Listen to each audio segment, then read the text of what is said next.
वासुदेवाय।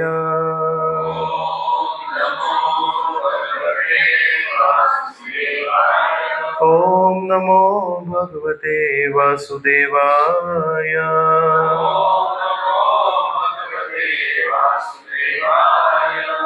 हरे कृष्ण. आपण चर्चा करत आहोत श्रीमद भागवतम स्कंद क्रमांक 1 अध्याय क्रमांक 2. शीर्षक आहे दिव्यत्व आणि दिव्य सेवा.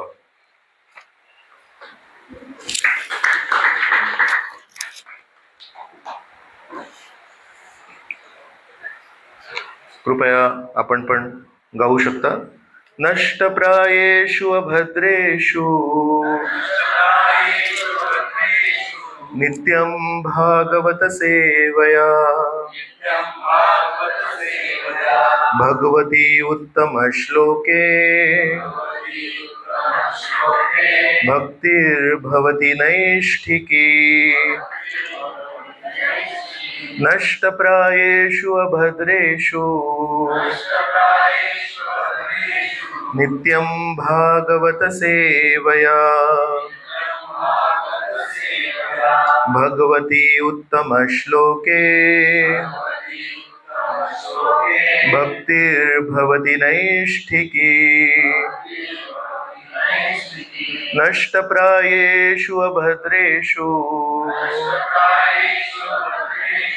नित्यं भागवत सेवया भगवती उत्तम श्लोके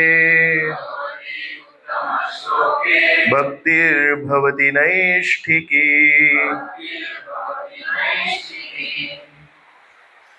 प्रभु,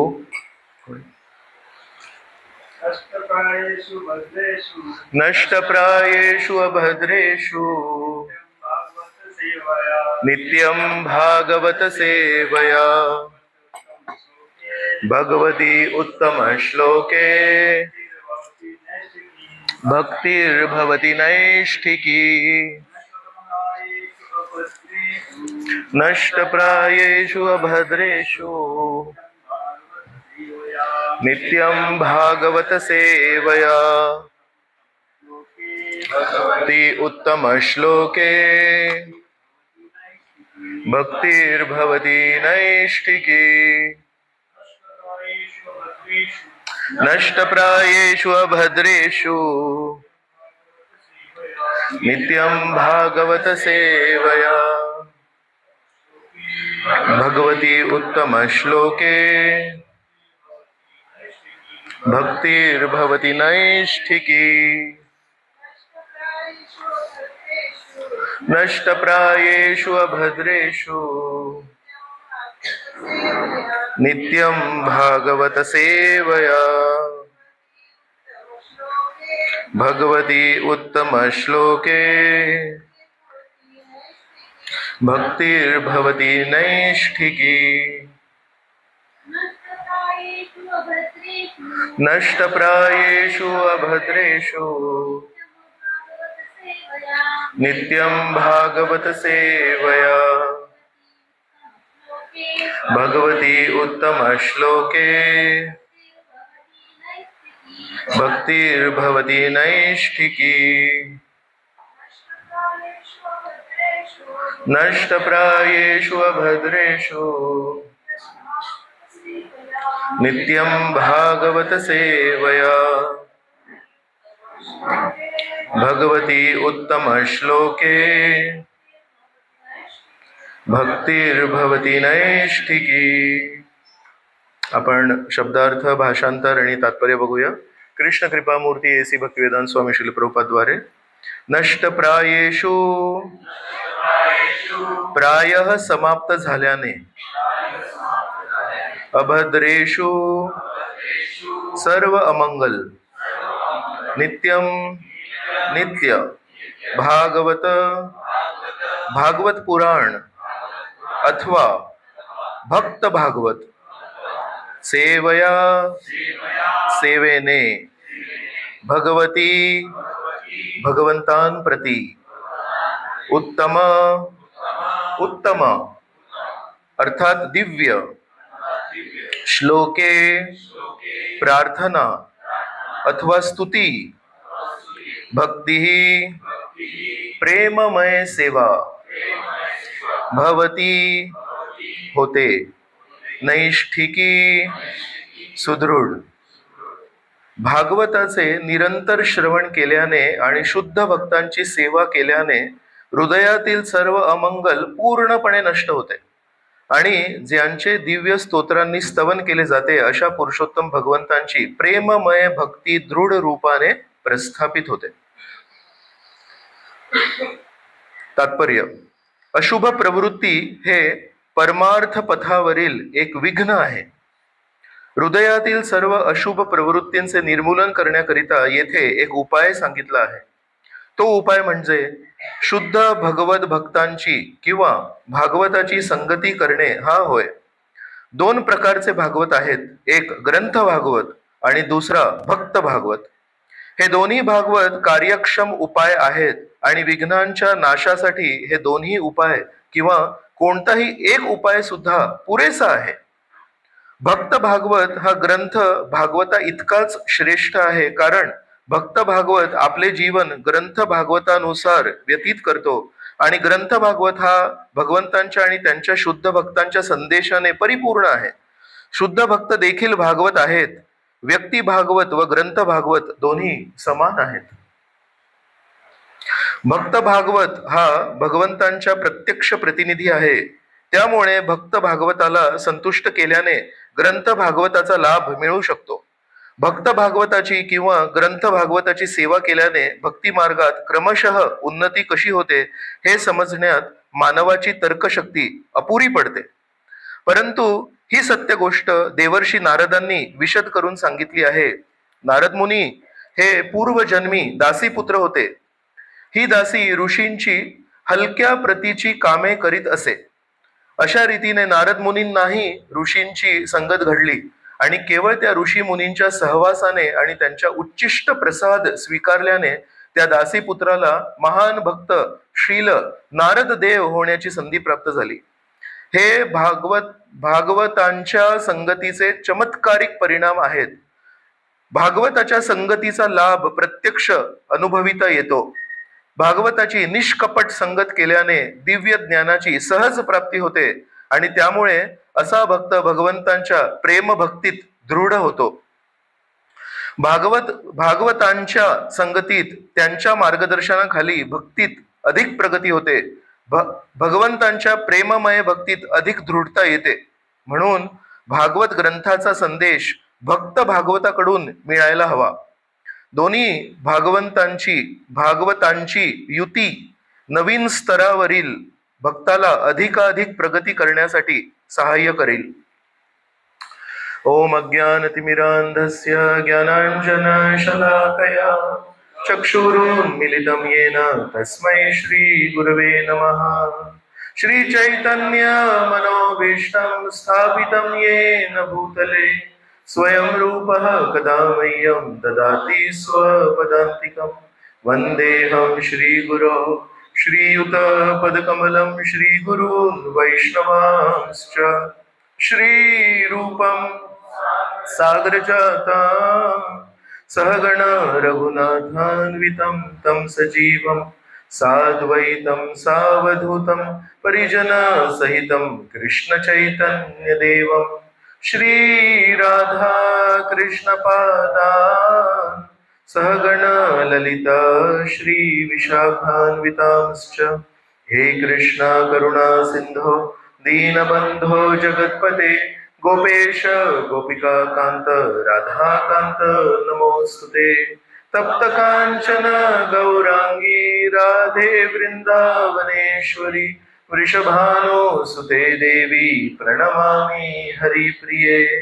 वाञ्छाकल्पतरुभ्यश्च कृपा सिन्धुभ्य एव च पतितानां पावनेभ्यो वैष्णवेभ्यो नमो नमः. नमो विष्णुपादाय कृष्णप्रेष्ठाय भूतले श्रीमते भक्तिवेदांत स्वामिनिति नामिने.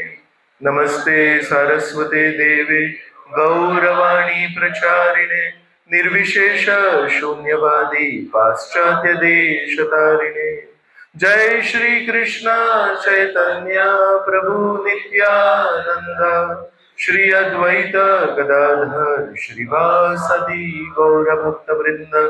हरे कृष्णा कृष्णा कृष्णा हरे हरे, हरे राम राम राम हरे हरे।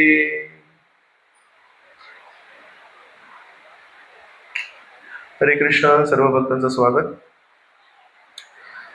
फार महत्वाचा श्लोक आहे हा। मागच्या श्लोकामध्ये सांगितलं की जर एखाद्या व्यक्तीने श्रीकृष्णांची कथा ऐकली तर श्रीकृष्ण त्याच्या हृदयामध्ये स्थित असल्या कारणाने आतमध्ये बसून स्वकथा जेव्हा ऐकतात श्रीकृष्ण तेव्हा म्हणतात, हा भक्त माझी कथा ऐकण्यासाठी इतका उत्सुक आहे तर याला मी मदत करतो, याच्या हृदयाचं मार्जन करतो। आणि मग त्याचा पुढचा श्लोक आज आपण चर्चा करतोय। मग आता काय करायला पाहिजे? तर श्रीकृष्ण इतके दयाळू आहेत की श्रीकृष्ण हृदयात बसून आपली मदत करण्यासाठी आपल्याला शुद्ध करायला तयार आहेत। तर म्हणतात मग आता तो जो भागवत आहे ग्रंथ तो आपण नित्य ऐकायला पाहिजे। एकदा प्रभुपादांचे शिष्य आहेत ब्रह्मानंद प्रभू म्हणून, वृंदावन मंदिरात त्यांनी एकदा भागवतम क्लास दिला होता। तर त्या क्लासमध्ये म्हटले की प्रभुपादांचे जे शब्दार्थ आहेत ते पण त्यांचे तात्पर्य आहेत। तर इथे काय लिहिलंय, भागवत तर नष्ट प्रायेषु अभद्रेषु नित्यम भागवत सेवया। आता आपण पुस्तक भागवत वाचतोय तर त्या दृष्टीने जर आपण भागवत हा शब्द वाचला तर आपल्या हृदयामध्ये आपल्या बुद्धीला काय समजेल की पुस्तक भागवत। पण श्रील प्रभुपादांनी त्या शब्दाचा केलाय भागवत पुराण अथवा भक्त भागवत। तर श्रील जीव गोस्वामी आहेत, त्यांनी भक्ती संदर्भ हे 6 संदर्भ लिहिलेत। प्रीती संदर्भ, भागवत संदर्भ, तत्व संदर्भ पहिला आहे आणि भक्ती संदर्भ, प्रीती संदर्भ। तर त्याच्यातल्या एका संदर्भामध्ये भक्ती संदर्भामध्ये लिहितात ते की भागवत म्हणजे 2 भागवत असतात, एक असतं पुस्तक भागवत आणि एक असतं व्यक्ती भागवत। तर ते प्रभुपादांनी आपल्याला इथे शब्दार्थामध्ये दिलंय। आणि नंतर दिलंय की भक्ती या शब्दाचा शब्दार्थ दिलाय प्रेममय सेवा। तर हे सगळे जे गोष्टी आहेत हे प्रभुपादांच्या हृदयातून येतात की प्रेममय सेवा। भक्ती म्हणजे केवळ भावना नव्हे तर त्या भावनांना एक रूप देणं, त्या भावनांना एक बाहेर एक दृश्य रूप देणं। तर कसं आहे ते प्रेममय सेवा। आणि परमेश्वराला या श्लोकामध्ये म्हटलंय उत्तम श्लोके। उत्तम श्लोके म्हणजे सिंपल त्याचा शब्दार्थ आहे उत्तम। पण उत्तम आपल्याला वाटतं कुठल्याही श्रेणीमध्ये कुठल्याही विभागामध्ये सगळ्यात वरची गोष्ट असते त्याला आपण उत्तम म्हणतो। पण संस्कृत भाषेमध्ये तम या शब्दाचा काय अर्थ आहे? तमो गुण म्हणतो, अंधकार। ओम अज्ञान तिमिरांधस्य। सो तम म्हणजे अंधकार, तर उत्तम म्हणजे या शब्दाचा अर्थ काय आहे की तमोगुण किंवा अंधकारातून वर उठणे। आणि म्हणून प्रभुपादांनी आपल्याला इथे त्याचा एक शब्दार्थ दिलाय उत्तम म्हणजे उत्तम आणि बाजूला दिव्य पण दिलंय। तर जी काही गोष्ट आध्यात्मिक आहे ती उत्तम असते। तर आपल्या मराठी दृष्टीने उत्तम आहे ती सगळ्यात चांगली गोष्ट आहे, पण त्याचा दुसरा अर्थ आहे की भौतिक गोष्टीं पलीकडे आहे ती गोष्ट। तर अशा प्रत्येक शब्दांवर जरी आपण मनन केलं शब्दार्थावर तरी आपल्याला बऱ्याच गोष्टी कळतील प्रभुपादांच्या तात्पर्यातून। आज यामध्ये लिहिलंय प्रभुपादांनी जो पहिला पॅरेग्राफ आहे त्याच्यामध्ये एका गोष्टीवर भर दिलाय। प्रभुपाद म्हणतायत की व्यक्ती भागवत आणि पुस्तक भागवत हे दोन्ही कार्यक्षम आहेत आणि हे दोन्ही एका व्यक्तीला शुद्ध करण्यासाठी सक्षम आहेत, पुरेसे आहेत। आणि एका वाक्यात लिहिलंय हे दोन्ही भागवत कार्यक्षम उपाय आहेत आणि विघ्नांच्या नाशासाठी हे दोन्ही उपाय किंवा कोणताही एक उपाय सुद्धा पुरेसा आहे। तर सुरुवातीच्या दिवसामध्ये जेव्हा इस्कॉनची सृष्टी चालू होती तेव्हा पुस्तक वाचन करण्यासाठी जास्ती वेळ नव्हता। तेव्हा प्रभुपादांचे बरेच शिष्य, प्रभुपादांकडे कमी वेळ होता, प्रभुपाद म्हातारे होते आणि प्रभुपादांना एक खूप हुरहुर लागली होती की लवकरात लवकर आपण मंदिर बांधायला पाहिजेत। आणि प्रभुपादांना इतकं द्यायचं होतं, पण परमेश्वराने जशा प्रकारे ते सगळं घडवून आणलं की जेव्हा प्रभुपादांकडे तब्येत होती तेव्हा कोणी ऐकलं नाही प्रभुपादांचं। तर प्रभुपादांना इतकं सारं द्यायचं होतं तर किती घेऊ शकतो। तर प्रभुपाद एकदा काय म्हणाले, प्रभुपाद आज संध्याकाळी कार्यक्रम करणार का? हो। मग त्याच्यानंतर एकदा भेटायचंय कोणातरी, ते भेटणार का? हो। मग प्रभुपाद तेव्हा म्हणाले मी एक गाय आहे, तुम्ही माझ्याकडून किती दूध काढून घेऊ शकता ते तुम्ही ठरवा। मग तेव्हा शिष्यांना कळलं की प्रभुपादांकडे अमाप शक्ती आहे आणि अमाप देण्यासाठी पण आहे, फक्त आपण किती त्याला स्वीकार करू शकतो ते आपल्याला ठरवायचंय. तर त्या काळात गिरिराज महाराज आहेत, गिरिराज महाराजांना जुहू मंदिराच्या निर्माणाची सेवा दिली होती. तर गिरिराज महाराजांना इतकी सेवा, त्यांना वाचन करण्यासाठी वेळ नाही. आणि दररोज प्रभुपाद सांगायचे की आपण प्रभुपादांची पुस्तकं वाचन केली पाहिजेत. ते त्यांनीच सेवा दिली आहे गिरिराज महाराजांना. तर गिरिराज महाराजांनी एक दिवशी जाऊन प्रभुपादांना सांगितलं आणि प्रभुपादांना सगळं कळतं की काय म्हणताय ते. तुम्हाला प्रभुपाद ऍक्च्युली तुम्ही भरपूर सेवा दिली आहे, मंदिर निर्माण करायचंय. कन्स्ट्रक्शन मध्ये कोणी काही बघितलंय तरी? घराचं कन्स्ट्रक्शन, बिल्डिंगचं कन्स्ट्रक्शन मध्ये हात घातलाय? तर ते सामान येतं ते मोजायला लागतं, त्याच्यामध्ये चिटिंग होते, बरोबर त्याचं पाणी आहे, हे आहे, ते इतकं लक्ष घालायला लागतं. कन्स्ट्रक्शन म्हणजे सगळ्यात जास्ती एनर्जी कन्झ्युम होते त्याच्यात. तर गिरिराज महाराज तशा प्रकारचा एक सूर त्यांनी सुरू केला होता. प्रभुपादांना लक्षात आलं. तर प्रभुपाद म्हणाले, जर तू मी दिलेल्या सेवा प्रामाणिकपणे जर केल्यास तर तू पुस्तक भागवतातले ज्या शिकवणी आहेत त्या तू गमावणार नाहीस, मिस नाही करणार तू. गिरिराज महाराजांना लक्षात आलं की मी ते सांगितलं पण नाही की माझ्या मनात काय संशय आलाय, पण प्रभुपादांना ते लक्षात आलं. तर प्रभुपाद म्हणाले, मी जी तुला सेवा दिली आहे ती सेवा सोडून जर तू पुस्तक वाचनामागे लागलास तर ते योग्य नाही होणार.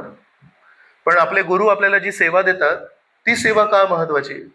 आपण एवढा ऐकतो गीता वाचायला पाहिजे, श्रीमद भागवत वाचायला पाहिजे, पण मग गुरु असं म्हणतायत, प्रभुपाद असं म्हणतायत, प्रभुपादांनीच पुस्तकांवर एवढा भर दिला आणि तेच प्रभुपाद म्हणतायत की नाही, माझी सेवा सोडून जर तू पुस्तक वाचलंस तर गरजेचं नाहीये, उलट पुस्तक न वाचता तू सेवा केलीस तरी चालेल. असं का म्हणतायत प्रभुपाद? अनेक वेळा आपण जेव्हा पुस्तकं वाचतो ते केवळ लोकांना प्रवचनाद्वारे मी किती हुशार आहे हे सांगण्यासाठी त्याच्यामध्ये कुठेतरी एक छोटासा एक प्रदूषण प्रवेश करू शकतो. की मला आता सांगायचंय, मला किती श्लोक येतात, मला किती नवीन नवीन उपमा येतात, मला नवीन नवीन किती उदाहरणं येतात, पण जेव्हा गुरूंची सेवा करायला लागते तेव्हा गुरूंच्या हिशोबाने करायला लागते. गुरूंची सेवा आपण आपल्या हिशोबाने नाही करू शकत. मग जसं गुरूंनी सांगितलंय तसं वागायला लागतं, गुरूंनी जसं सांगितलंय तसं करायला लागतं. आपण हार बनवतो ना भगवंतांसाठी आणि प्रभुपादांसाठी हार बनवतो, त्याच्यामध्ये एक फरक आहे. भगवंतांचा जेव्हा हार बनवतो तेव्हा दोऱ्याने बनवतो आणि त्या दोऱ्याची गाठ मारतो, बरोबर. आणि प्रभुपादांसाठी जो हार बनवतो त्याच्यामध्ये काय अंतर आहे? तर ज्यांनी सुरुवातीला हार सेवा सुरू केली होती तेव्हा मी त्याच्यातला फरक सांगितला. तर कोणी माताजी सांगणार भगवंतांच्या हारमध्ये आणि प्रभुपादांच्या हारमध्ये काय अंतर आहे? चव्हाण माताजी सांगतील.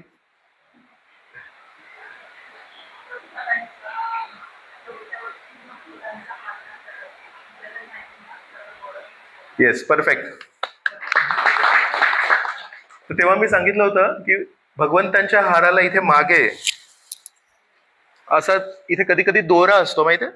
तो दोरा असेल तर चालतो, तो प्रॉब्लेम नाही. पण प्रभुपादांच्या हाराला जसं आता हा हार आहे ना, याच्यामध्ये दोरा दिसतच नाहीये, गोल आहे, फुलं आहेत, राईट. तर असं का?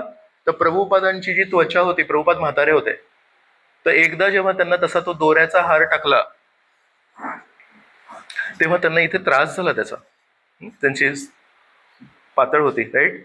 सो त्यांना ते असं रुतलं. मग त्या दिवशी प्रभुपादांनी सांगितलं, मला नाही जमणार आहे, जरा तुम्हाला मला हार टाकायचा असेल तर तो पूर्ण गोल फुलांचा हार पाहिजे म्हणून.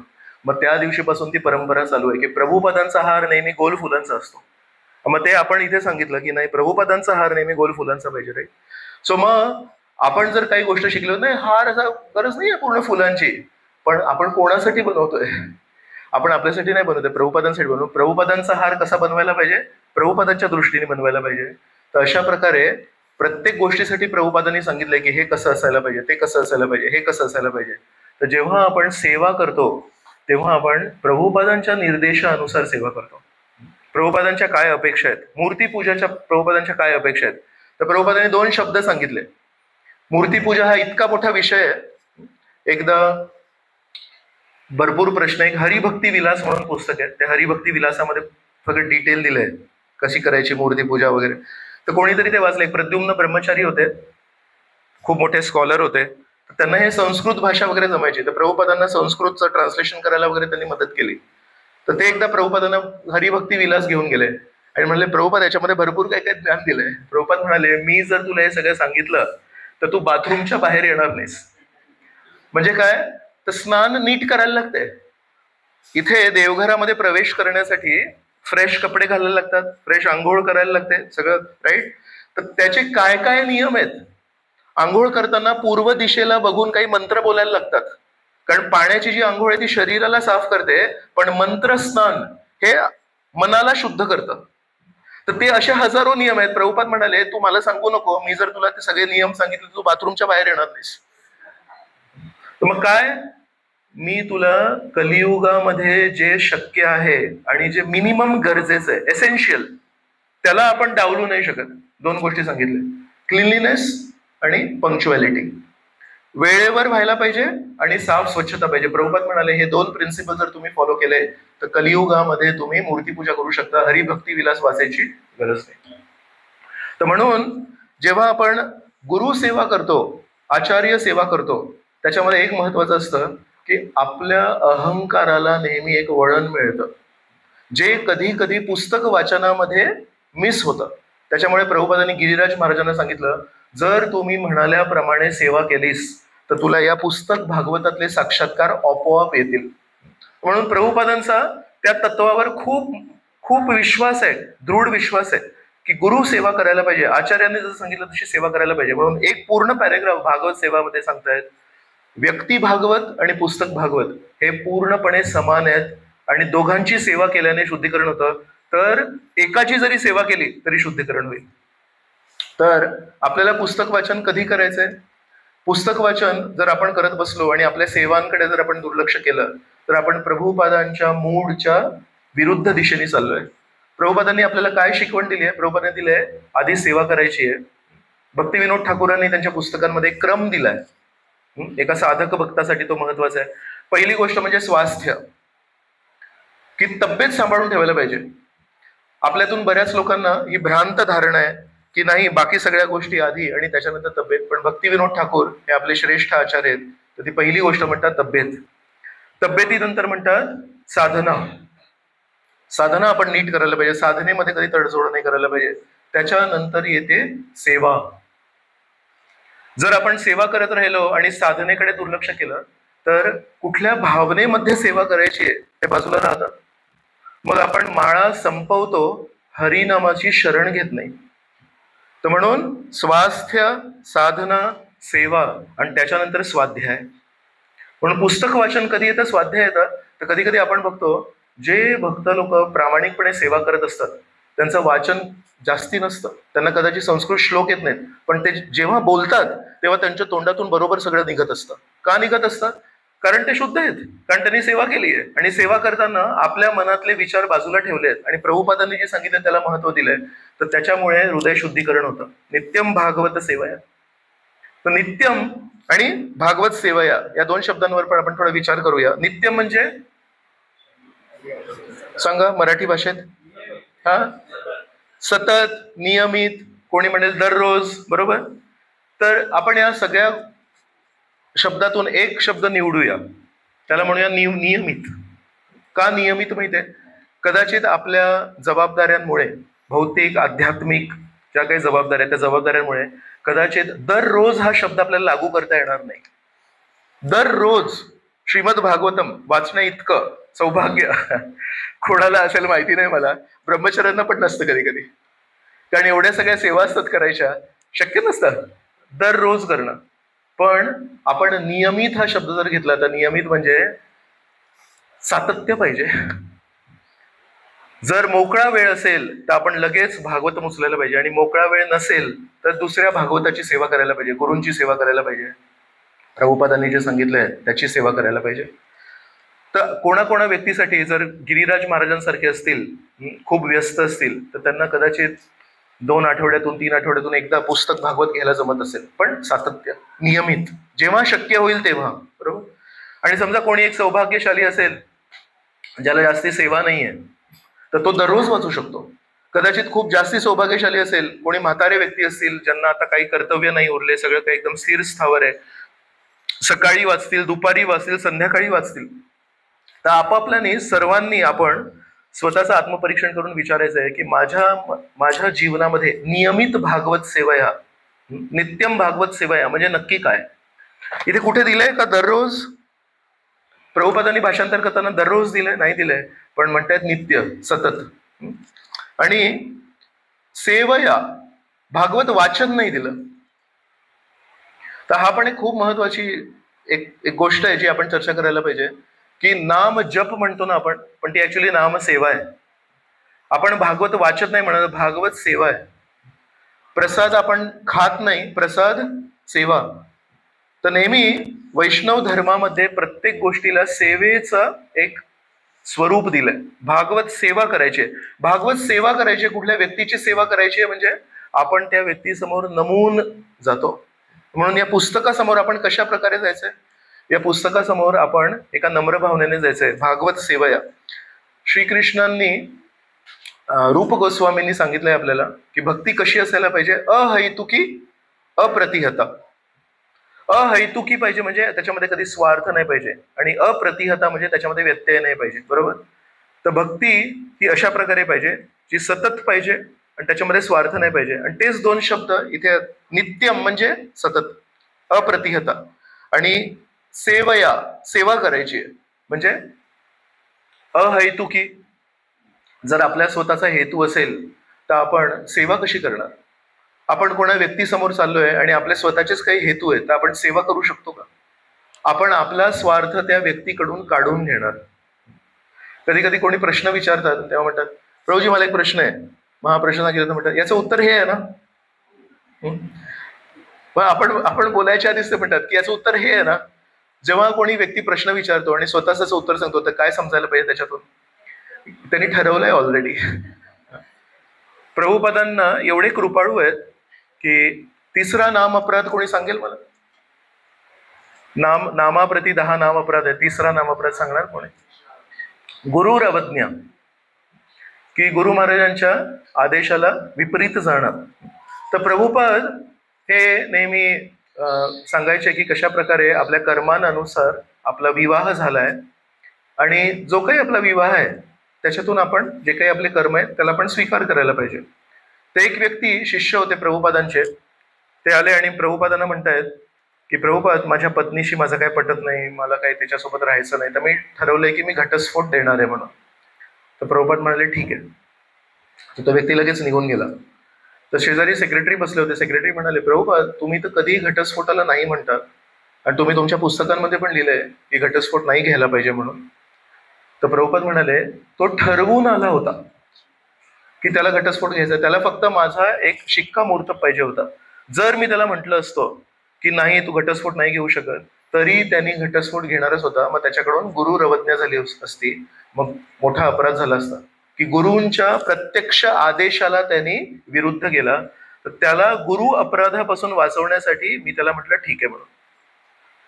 मग तेव्हा त्या सेक्रेटरीला कळलं की प्रभुपादांना काय भूमिका करायला लागते. स्वतः पुस्तकांमध्ये जे लिहिलंय ते कधी कधी गुरूंना तोंडानी त्याच्या विरुद्ध बोलायला लागतं. का? तर कलियुगाची परिस्थिती तशी वाईट आहे म्हणून. तर म्हणून कधी कधी आपण जेव्हा उपदेश स्वीकारण्यासाठी पुस्तकाला उघडतो किंवा उपदेश स्वीकारण्यासाठी गुरूंकडे जेव्हा जातो, तेव्हा आधीपासून ठरलेलं असतं की मला काय उत्तर पाहिजे. त्याला सेवा नाही म्हणत. म्हणून इथे लिहिलंय नित्यम भागवत सेवया. तर अहैतुकी आणि अप्रतिहता पाहिजे. हे असे काही काही महत्वाचे आज याच्यामध्ये एक खूप सुंदर वाक्य प्रभुपादांनी लिहिलंय. भक्त भागवताची किंवा ग्रंथ भागवताची सेवा केल्याने भक्ती मार्गात क्रमशः उन्नती कशी होते हे समजण्यात मानवाची तर्कशक्ती अपुरी पडते. तर जर कोणी विचार केला की मला नीट समजून घ्यायचंय काय असं होतं ज्याने हा बदल घडतो, तर प्रभुपादांनी सांगितलंय हे तुम्ही नाही समजू शकत. श्रीकृष्ण कशा प्रकारे हे पूर्ण जग चालवतायत हे आपण आपल्या या छोट्याशा कणभर बुद्धीने समजू नाही शकत. तसंच भक्त भागवत किंवा पुस्तक भागवत या भागवताची सेवा केल्याने आपलं शुद्धीकरण कसं होईल हे मानवी तर्कशक्ती समजण्यास अपुरी पडणार. पण भागवतामध्ये लिहिलंय असं केल्याने आपण शुद्ध होऊ, तर ते आपण स्वीकारायला पाहिजे. आणि या तत्वाला सांगण्यासाठी नारद मुनी स्वतःचं उदाहरण आपल्याला 5व्या अध्यायामध्ये देईल. आता आपण 2ऱ्या अध्यायात आहोत. 5व्या अध्यायामध्ये नारद मुनी स्वतःचं एक उदाहरण सांगतात की गेल्या जन्मी मी एक दासीपुत्र होतो. आणि काही साधू प्रवास करता करता चातुर्मासमध्ये या पावसाळ्याच्या महिन्यांमध्ये प्रवास करता करता आमच्या घरी थांबले. तर 4 महिने माझ्या आईनी त्यांची सेवा केली आणि मला काय सांगायची, जा रे त्यांचे ताट घेऊन ये, जा रे त्यांचे ताट देऊन ये, बघ त्यांना काही पाहिजे का. अशा प्रकारे मी लहान होतो, तर मी एकदम निरागस भावनेने त्यांची सेवा केली. आणि अशी ही सेवा केल्यामुळे मला त्यांचा एक दिवशी महाप्रसाद घेण्याची संधी मिळाली. एक दिवशी त्यांच्या ताटातलं उच्चिष्ट मी खाल्लं आणि त्या दिवशी भक्ती मार्गावर प्रगतीचे 4-5 स्तर मी केवळ एकदा त्या महाप्रसादाला स्वीकारून अनुभवली. रुची या स्थानावर मी गेलो आणि माझ्यामध्ये खूप प्रगती झाली. तशा प्रकारे श्रीमद भागवत यामध्ये स्वतःच भागवताची एक स्तुती दिलेली आहे. श्रीमद भागवताच्या 12व्या स्कंदामध्ये एक खूप सुंदर श्लोक आहे. तदेव रम्यम रुचिरम नवम नवम. श्रीमद भागवताबद्दल त्या भागवताचं म्हणतात, तदेव रम्यम रुचिरम नवम नवम तदेव शाश्वत मनसो महोत्सवम. तर हे भागवत आहे. जरी गोष्टी त्याच आहेत, श्रीकृष्णांची गोष्ट, ध्रुव महाराजांची गोष्ट, आपल्याला कुठेतरी मनामध्ये असं वाटतं की आज नवीन काहीतरी मिळेल का. तर आपल्या सर्व आचार्यांचं म्हणणं आहे, जरी व्यक्तींचे नावं बदलणार नाहीयेत. रामायण वाचल्यावर रामचंद्रांच्या वडिलांचं नाव दशरथच असणार आहे, कौशल्य असणार आहे, इथे सुरुची सुनीती असणार आहे. पण म्हणतात, जर आपण योग्य भावनेने हे भागवत वाचलं तर त्याच भागवतातून तदेव रम्यम रुचिरम नवम नवम, तेच भागवत आपल्याला दररोज नवीन नवीन काहीतरी रस प्रदान करणार आहे, नवीन नवीन आपल्याला एक अनुभव देणार आहे. का? कारण श्रीकृष्ण हे नित्यम नवनवाय मानाय. श्रीकृष्णांचं वर्णन येतं की श्रीकृष्ण एकदा आपण श्रीकृष्णांकडे बघितलं तर श्रीकृष्ण असे दिसतात. एका तासाने पुन्हा आपण जर बघितलं तर वेगळे दिसतात. ज्यांच्या घरी स्वतःचे विग्रह आहेत, जगन्नाथ बलदेव सुभद्रा असतील, राधाकृष्ण असतील, गौरनिताई असतील, त्यांना जर विचारलं, दररोज त्या विग्रहांची सेवा करतात ते, पण स्वतः त्यांना फूल वाहतात, स्वतः त्यांना हार बनवतात, स्वतः त्यांना पोशाख घालतात, स्वतः त्यांना सजवतात. ज्या गृहस्थांच्या घरी स्वतः विग्रह आहेत त्यांना विचारा, इतक्या वर्षांपासून तुम्ही त्या विग्रहांची स्वतः सेवा करताय, कधी तुम्हाला असं वाटलं का की आता ना कंटाळा आला, थोड्या आपण दुसरे डीटी जाणूया. तर ज्यांच्याकडे गौरनीता आहे त्यांना असं कधी वाटलं का की आता गौरनीता कंटाळा आला, आता आपण राधाकृष्ण आणूया. किंवा ज्यांच्याकडे राधाकृष्ण आहेत त्यांना विचारा की तुम्हाला कधी कंटाळा आला का की आता जगन्नाथ बलदेव सुभद्रा. किंवा ज्यांच्याकडे जगन्नाथ बलदेव सुभद्रा आहेत त्यांना कधी सीताराम लक्ष्मण असं वाटलं का कधी. आजच्या प्रवचनानंतर आपण जेव्हा प्रसाद घेऊ तेव्हा अशा कुठल्या तरी गृहस्थांना विचारा की तुमच्या घरी विग्रह आहेत का, आणि त्यांना विचारा की तुम्हाला कधी कंटाळा आला का. तर जे भक्त विग्रहांची सेवा करतात, रामचंद्रांची, श्रीकृष्णांची, गौरनिताईची, जगन्नाथ बलदेव सुभद्रांची, त्यांचा स्वतःचा अनुभव आहे. जेव्हा मी त्या विग्रहांची सेवा करते तेव्हा त्या व्यक्तीकडून मला प्रतिसाद मिळतो. जसं मी आता तुमच्या समोर एक जिवंत व्यक्ती आहे, तर तुम्ही आता मला समजा पाणी आणून दिलं प्यायला तर मी धन्यवाद म्हणेन. नंतर प्रसादाच्या वेळेस समजा माझ्या ताटातला प्रसाद संपला आणि कोणीतरी काहीतरी प्रसाद आणून दिला तर त्यांना धन्यवाद म्हणेन. तर लगेच प्रतिसाद मिळतो ना. जसं मला पाणी दिलं तर प्रतिसाद मिळेल, प्रसाद मिळाला तर प्रतिसाद मिळेल, तसंच मूर्तींना जेव्हा जेव्हा आपण आपल्या प्रामाणिक भावनेने ये यथा माम प्रपद्यन्ते, जसं आपण जर मूर्तीला मूर्ती म्हणून जड पदार्थ म्हणून बघितलं तर मूर्ती जड पदार्थ आहे, आणि जर मूर्तीला आपण एक जिवंत व्यक्ती म्हणून बघितलं तर ती मूर्ती आपल्याशी आदान प्रदान करते. कोणी आहे इथे ज्यांच्या घरी मूर्ती आहेत?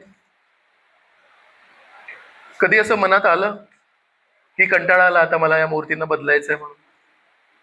येस, श्री तुलसी माताजी, तुम्ही हात वर केला. नाही आला कधी कंटाळा? पण ते बोलतात तुमच्याशी? माताजी म्हणतात बोलतायत. माताजींनी आज खूप मोठा एक रहस्य उलगडा केलाय.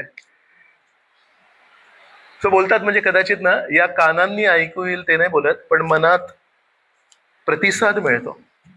तर श्रीकृष्ण जड संगमरवर मध्ये असतील, धातूमध्ये असतील, दगडामध्ये असतील, पण जर आपण त्यांच्याशी योग्य भावनेत त्यांची सेवा केली तर आपल्याला आदान प्रदान करतील. तसंच हे जे पुस्तक आहे हे श्रीकृष्णांपासून अभिन्न आहे. जर या श्रीकृष्ण रूपी पुस्तकाशी आपण योग्य भावनेत याला जर उघडलं तर हे पुस्तक तीच गोष्ट असणार, तेच छापलेले तेच शब्द आहेत. अध्याय क्रमांक 1, अध्याय क्रमांक 2. पण तदेव रम्यम रुचिरम नवम नवम, नवीन नवीन रस प्रदान केले. तदेव शश्वत मनसो महोत्सव, मनामध्ये दररोज एक नवीन महोत्सव आपण अनुभवू शकतो. काल आपण आंबा महोत्सव साजरी केला, त्याच्या आधी मागच्या रविवारी आपण नरसिंह चतुर्दशी महोत्सव साजरी केला. नवीन नवीन काहीतरी. त्याच नरसिंह चतुर्दशीवर कथा होते, तेच नरसिंहदेव आणि तोच भक्त प्रल्हाद. आणि किती वर्षांपासून आपण बारामतीमध्ये साजरी करतोय नरसिंह चतुर्दशी? कधीपासून साजरी करतोय? केशव हरी प्रभू तुम्ही सांगू शकता? 10-15 वर्ष झाले. कोण आता प्रल्हादाला वाचवायला कोण आले नवीन यावेळेस? कोण आले? युगावतार प्रभूंनी क्लास दिला, त्याच्यामध्ये कोण नवीन अवतार आले यावेळेस? तेच होते, नरसिंहदेवच होते. पण बघा, युगावतार प्रभूंनी जेव्हा क्लास दिला, संध्याकाळी युवराज हरी प्रभूंनी जेव्हा क्लास दिला, तेच नरसिंहदेव तोच प्रल्हाद, पण त्याच्यातली काहीतरी एक नवीन बाजू त्यांनी उलगडा करून सांगितली, नवीन काहीतरी शिकायला मिळालं. हे कसं शक्य आहे? कुठल्या भौतिक व्यक्तीच्या जीवनात त्याची जर आपण काय म्हणू त्याला, ऑटोबायोग्राफी, आत्मचरित्र, कोणा एका व्यक्तीच्या आत्मचरित्राला वाचा आणि बघा 1 किंवा 2 वेळा वाचल्यानंतर त्याच्यामध्ये अजून नवीन रस काही मिळतो का? कारण ते भौतिक व्यक्ती आहेत, त्यांची भौतिक मर्यादा आहे, ते आपल्याला संदेश देण्याची त्यांची क्षमता भौतिक आहे.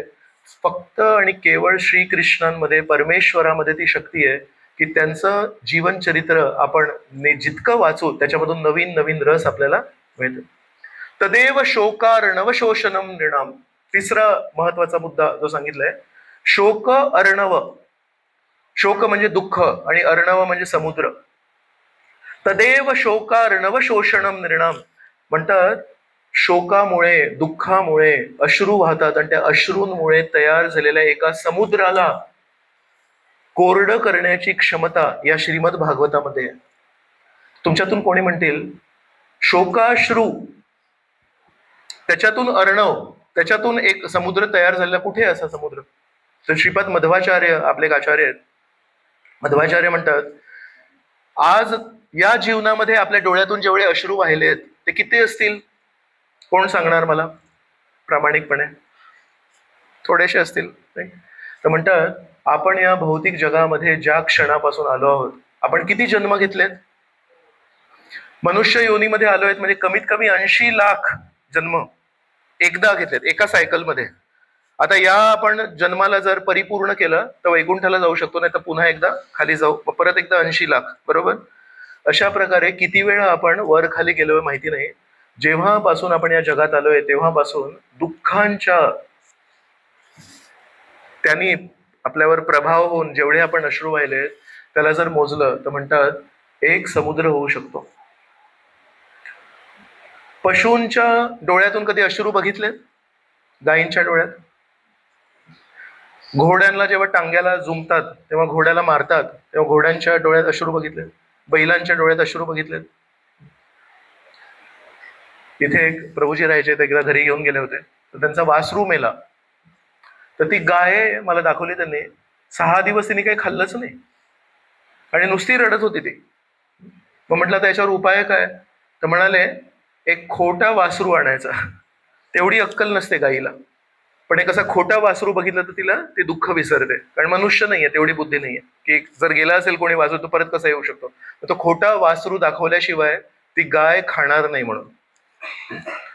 अशा प्रकारे प्राणी, पशु, पक्षी जे कोणी असतात ते नेहमी अश्रू वाहत असतात. तर मध्वाचार्य म्हणतात सृष्टीच्या सुरुवातीपासून आपण जेव्हापासून या जगात आलोय तेव्हापासून आपले अश्रू जर मोजले तर शोकार्णव आहे.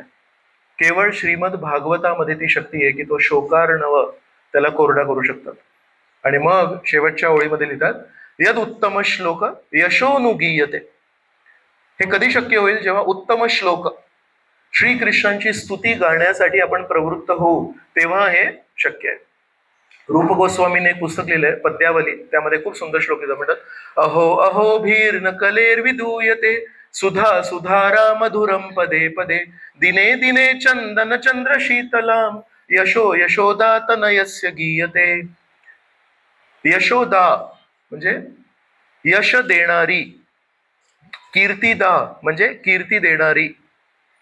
तर यशोदा म्हणजे श्रीकृष्णांना आशीर्वाद देऊन श्रीकृष्णांकडून त्यांनी यश घडवून आणलंय. तर म्हणतात यशोदा तनय, यशोदाचा मुलगा श्रीकृष्ण, त्याचं जर यश आपण गायलो तर आपल्या जीवनामध्ये जिथे त्रास होतो, आपल्याला दररोज नवीन नवीन क्लेश येतात, तर म्हणतात सुधा सुधा सुधारा मधुरम पदे पदे, खूप सुंदर अनुभव येतील आपल्याला. आणि म्हणतात दिने दिने चंदन चंद्र शीतलाम. तुम्ही विचार करा की तुम्हाला जर सूर्यप्रकाशामुळे कुठे तुम्ही प्रवास करताय आणि पूर्ण शरीराला गरमी होत असेल आणि त्यावेळेस तुमच्यावर जर कुठल्या तरी गोड पदार्थाचा थंडगार अशी तुम्हाला आंघोळ घातली तर किती छान वाटतं. कधी घरी येऊन आपण पाण्याने आंघोळ करतो, बरोबर? जेव्हा आपण अभिषेक करतो तेव्हा साध्या पाण्याने आपण आंघोळ घालतो परमेश्वराला की सुगंधी पाण्याने आंघोळ घालतो? तर जे जे पुजारी सेवेत आहेत त्यांना माहिती आहे, आपण सुगंधी पाण्याने भगवंतांना आंघोळ घालतो. का? पाण्याने तर साधारण मनुष्य घालतात, परमेश्वराला साधारण पाण्याने नसते घालायची. आणि त्यामध्ये कधी केशर, कधी कधी कापूर मिक्स करून, आता गरमीच्या दिवसांमध्ये आपण थोडंसं कापूर मिक्स करून त्यांना थोडा एक थंड अनुभव द्यायचा, बरोबर? तसं स्वतःच्या जीवनामध्ये आपण कुठेतरी बाहेर उन्हातून प्रवास करून आलोय आणि छान अशा सुगंधी चंदन युक्त पाण्याने जर आपल्याला स्नान केलं तर आपल्याला कसा अनुभव येईल? आणि त्यावर तो स्नान कधी चालू आहे माहितीये? जेव्हा आकाशामध्ये सुशीतल चंद्रमा आहे, चंद्राच्या थंड अशा प्रकाशामध्ये आपल्या शरीराची लाहीलाही होत असताना जर आपल्यावर असं छान थंडगार सुगंधी पाण्याने, द्रव्याने जर आपला स्नान केलं तर आपल्याला कसं वाटेल? तर आपल्याला रूप गोस्वामी म्हणतायत, जेव्हा जेव्हा आपल्या आयुष्यात कष्टाचा अनुभव होईल, जेव्हा आपल्याला वाटेल की माझ्यावर लक्ष ठेवायला कोणी आहे का, त्यावेळेस आपल्याला रूप गोस्वामी सांगतायत यशो यशोदा तनयस्य गीयते. जेव्हा आपण श्रीकृष्णांची स्तुती करू, श्रीकृष्णांनी भागवतामध्ये ज्या ज्या लीला केल्या ते गाऊ, तर तेव्हा आपल्याला त्या प्रसंगामध्ये असं वाटेल की कोणीतरी चंदनाच्या प्रकाशामध्ये, चंद्राच्या प्रकाशामध्ये चंदनयुक्त पाण्याने माझं कोणीतरी स्नान करतंय. तर म्हणून हे जे सूर्य आहे, हा जो सूर्य आहे आकाशामध्ये, त्याच्यापासून आपल्याला शांती देण्यासाठी चंदन आपल्याला मिळू शकतं, पदार्थ चंदन आहे. पण आयुष्यामध्ये जेव्हा रखरखीत ऊन येतं तेव्हा कधी कधी आपण अनुभवतो की आता कोणाची मदत मागायची, कोणी फोन उचलत नाही, कोणी आपल्याशी नीट बोलत नाही. कधी कधी वाटतं की आता कोणाला आधार मागू. तर तेव्हा रूप गोस्वामी आपल्याला सांगतायत तेव्हा आपण 10वा स्कंद उचलायला पाहिजे. आणि याचं महत्व कोणाला समजेल? ज्याच्या जीवनामध्ये तसे अनुभव आले त्याला समजेल. ज्याच्या जीवनामध्ये आजपर्यंत परमेश्वराच्या कृपेने तसे अनुभव नाही आले त्याला हा श्लोक वाटेल की हे काहीतरी काव्यात्मक श्लोक आहे. हा रूप गोस्वामी काय, रूप गोस्वामी लिहिताना काही लिहितात म्हणून. पण ज्या दिवशी आपल्याला कळेल की आता कोणाला मदत मागू, तो फोन नंबरच कळत नाही आपल्या फोनमध्ये, आणि जेव्हा आपण फोन करतो तेव्हा लोक तो फोन कापायला सुरुवात करतात. म्हणतात की यांचे तर फॅक्टरी जळाली, यांची नोकरी गेली, यांची जमीन गेली, राईट? आता यांच्याकडे पैसे काही उरले नाही आहेत. आता या व्यक्तीचा फोन उचलणे म्हणजे काय? काहीतरी हा पैसे मागणार. आता हा व्यक्ती मला फोन करतोय म्हणजे काय करणार? आता हा मला मदत मागणार. तर नोकरी गेली, धंदा बुडाला, आपण कुठेतरी पैसे इन्व्हेस्ट केले असतील, ते पैसे बुडाले, अशा परिस्थितीमध्ये जर कधी कोणी गेले असतील तर त्या लोकांना माहिती आहे कोणी फोनच नाही उचलत. आणि व्हॉट्सॲपवर जर आपण मेसेज केला तो मेसेज ब्लॉक असतो, कारण स्वार्थी आहे जग आहे. त्यावेळेस तुम्हाला हा श्लोक कामी येऊ शकतो. जर आपल्या जिव्हा याला खूप इच्छा असते की काय काय नवीन नवीन काहीतरी बोलायची, जर आपण आपल्या जिभेला हे वळण लावलं की कोणाबद्दल बोलण्यापेक्षा आपण श्रीकृष्णांबद्दल बोलूया, तर रूप गोस्वामी आपल्याला उपदेशामृतामध्ये म्हणतात वाचो वेगम. 6 प्रकारचे वेग रूप गोस्वामी सांगतात. आणि त्याच्यामध्ये पहिल्या वेग म्हणतात वाचो वेगम, की जिभेला वेग आहे. वेग म्हणजे काय? मराठी भाषेला एक खूप चांगली गोष्ट आहे की मराठीमधले बरेच शब्द हे संस्कृत भाषेशी मिळते जुळते. त्या गाडीला वेग आहे भरपूर, म्हणजे स्पीड आहे खूप. तर आपल्या सर्वांच्या जिभेला एक वेग आहे, भरपूर आपल्याला काही बोलायचं आहे आणि कमी वेळामध्ये ते बोलायचंय. तर रूप गोस्वामी म्हणतात, या जिभेला जर आपण आवरलं नाही तर आपण कधीही अध्यात्मामध्ये प्रगत होऊ शकत नाही. तर या श्लोकामध्ये काय म्हणतात, वाचो वेगम मनसः क्रोध वेगम जिव्हा वेगम उदर उपस्थ वेगम एतान वेगान यो विषहेत धीर.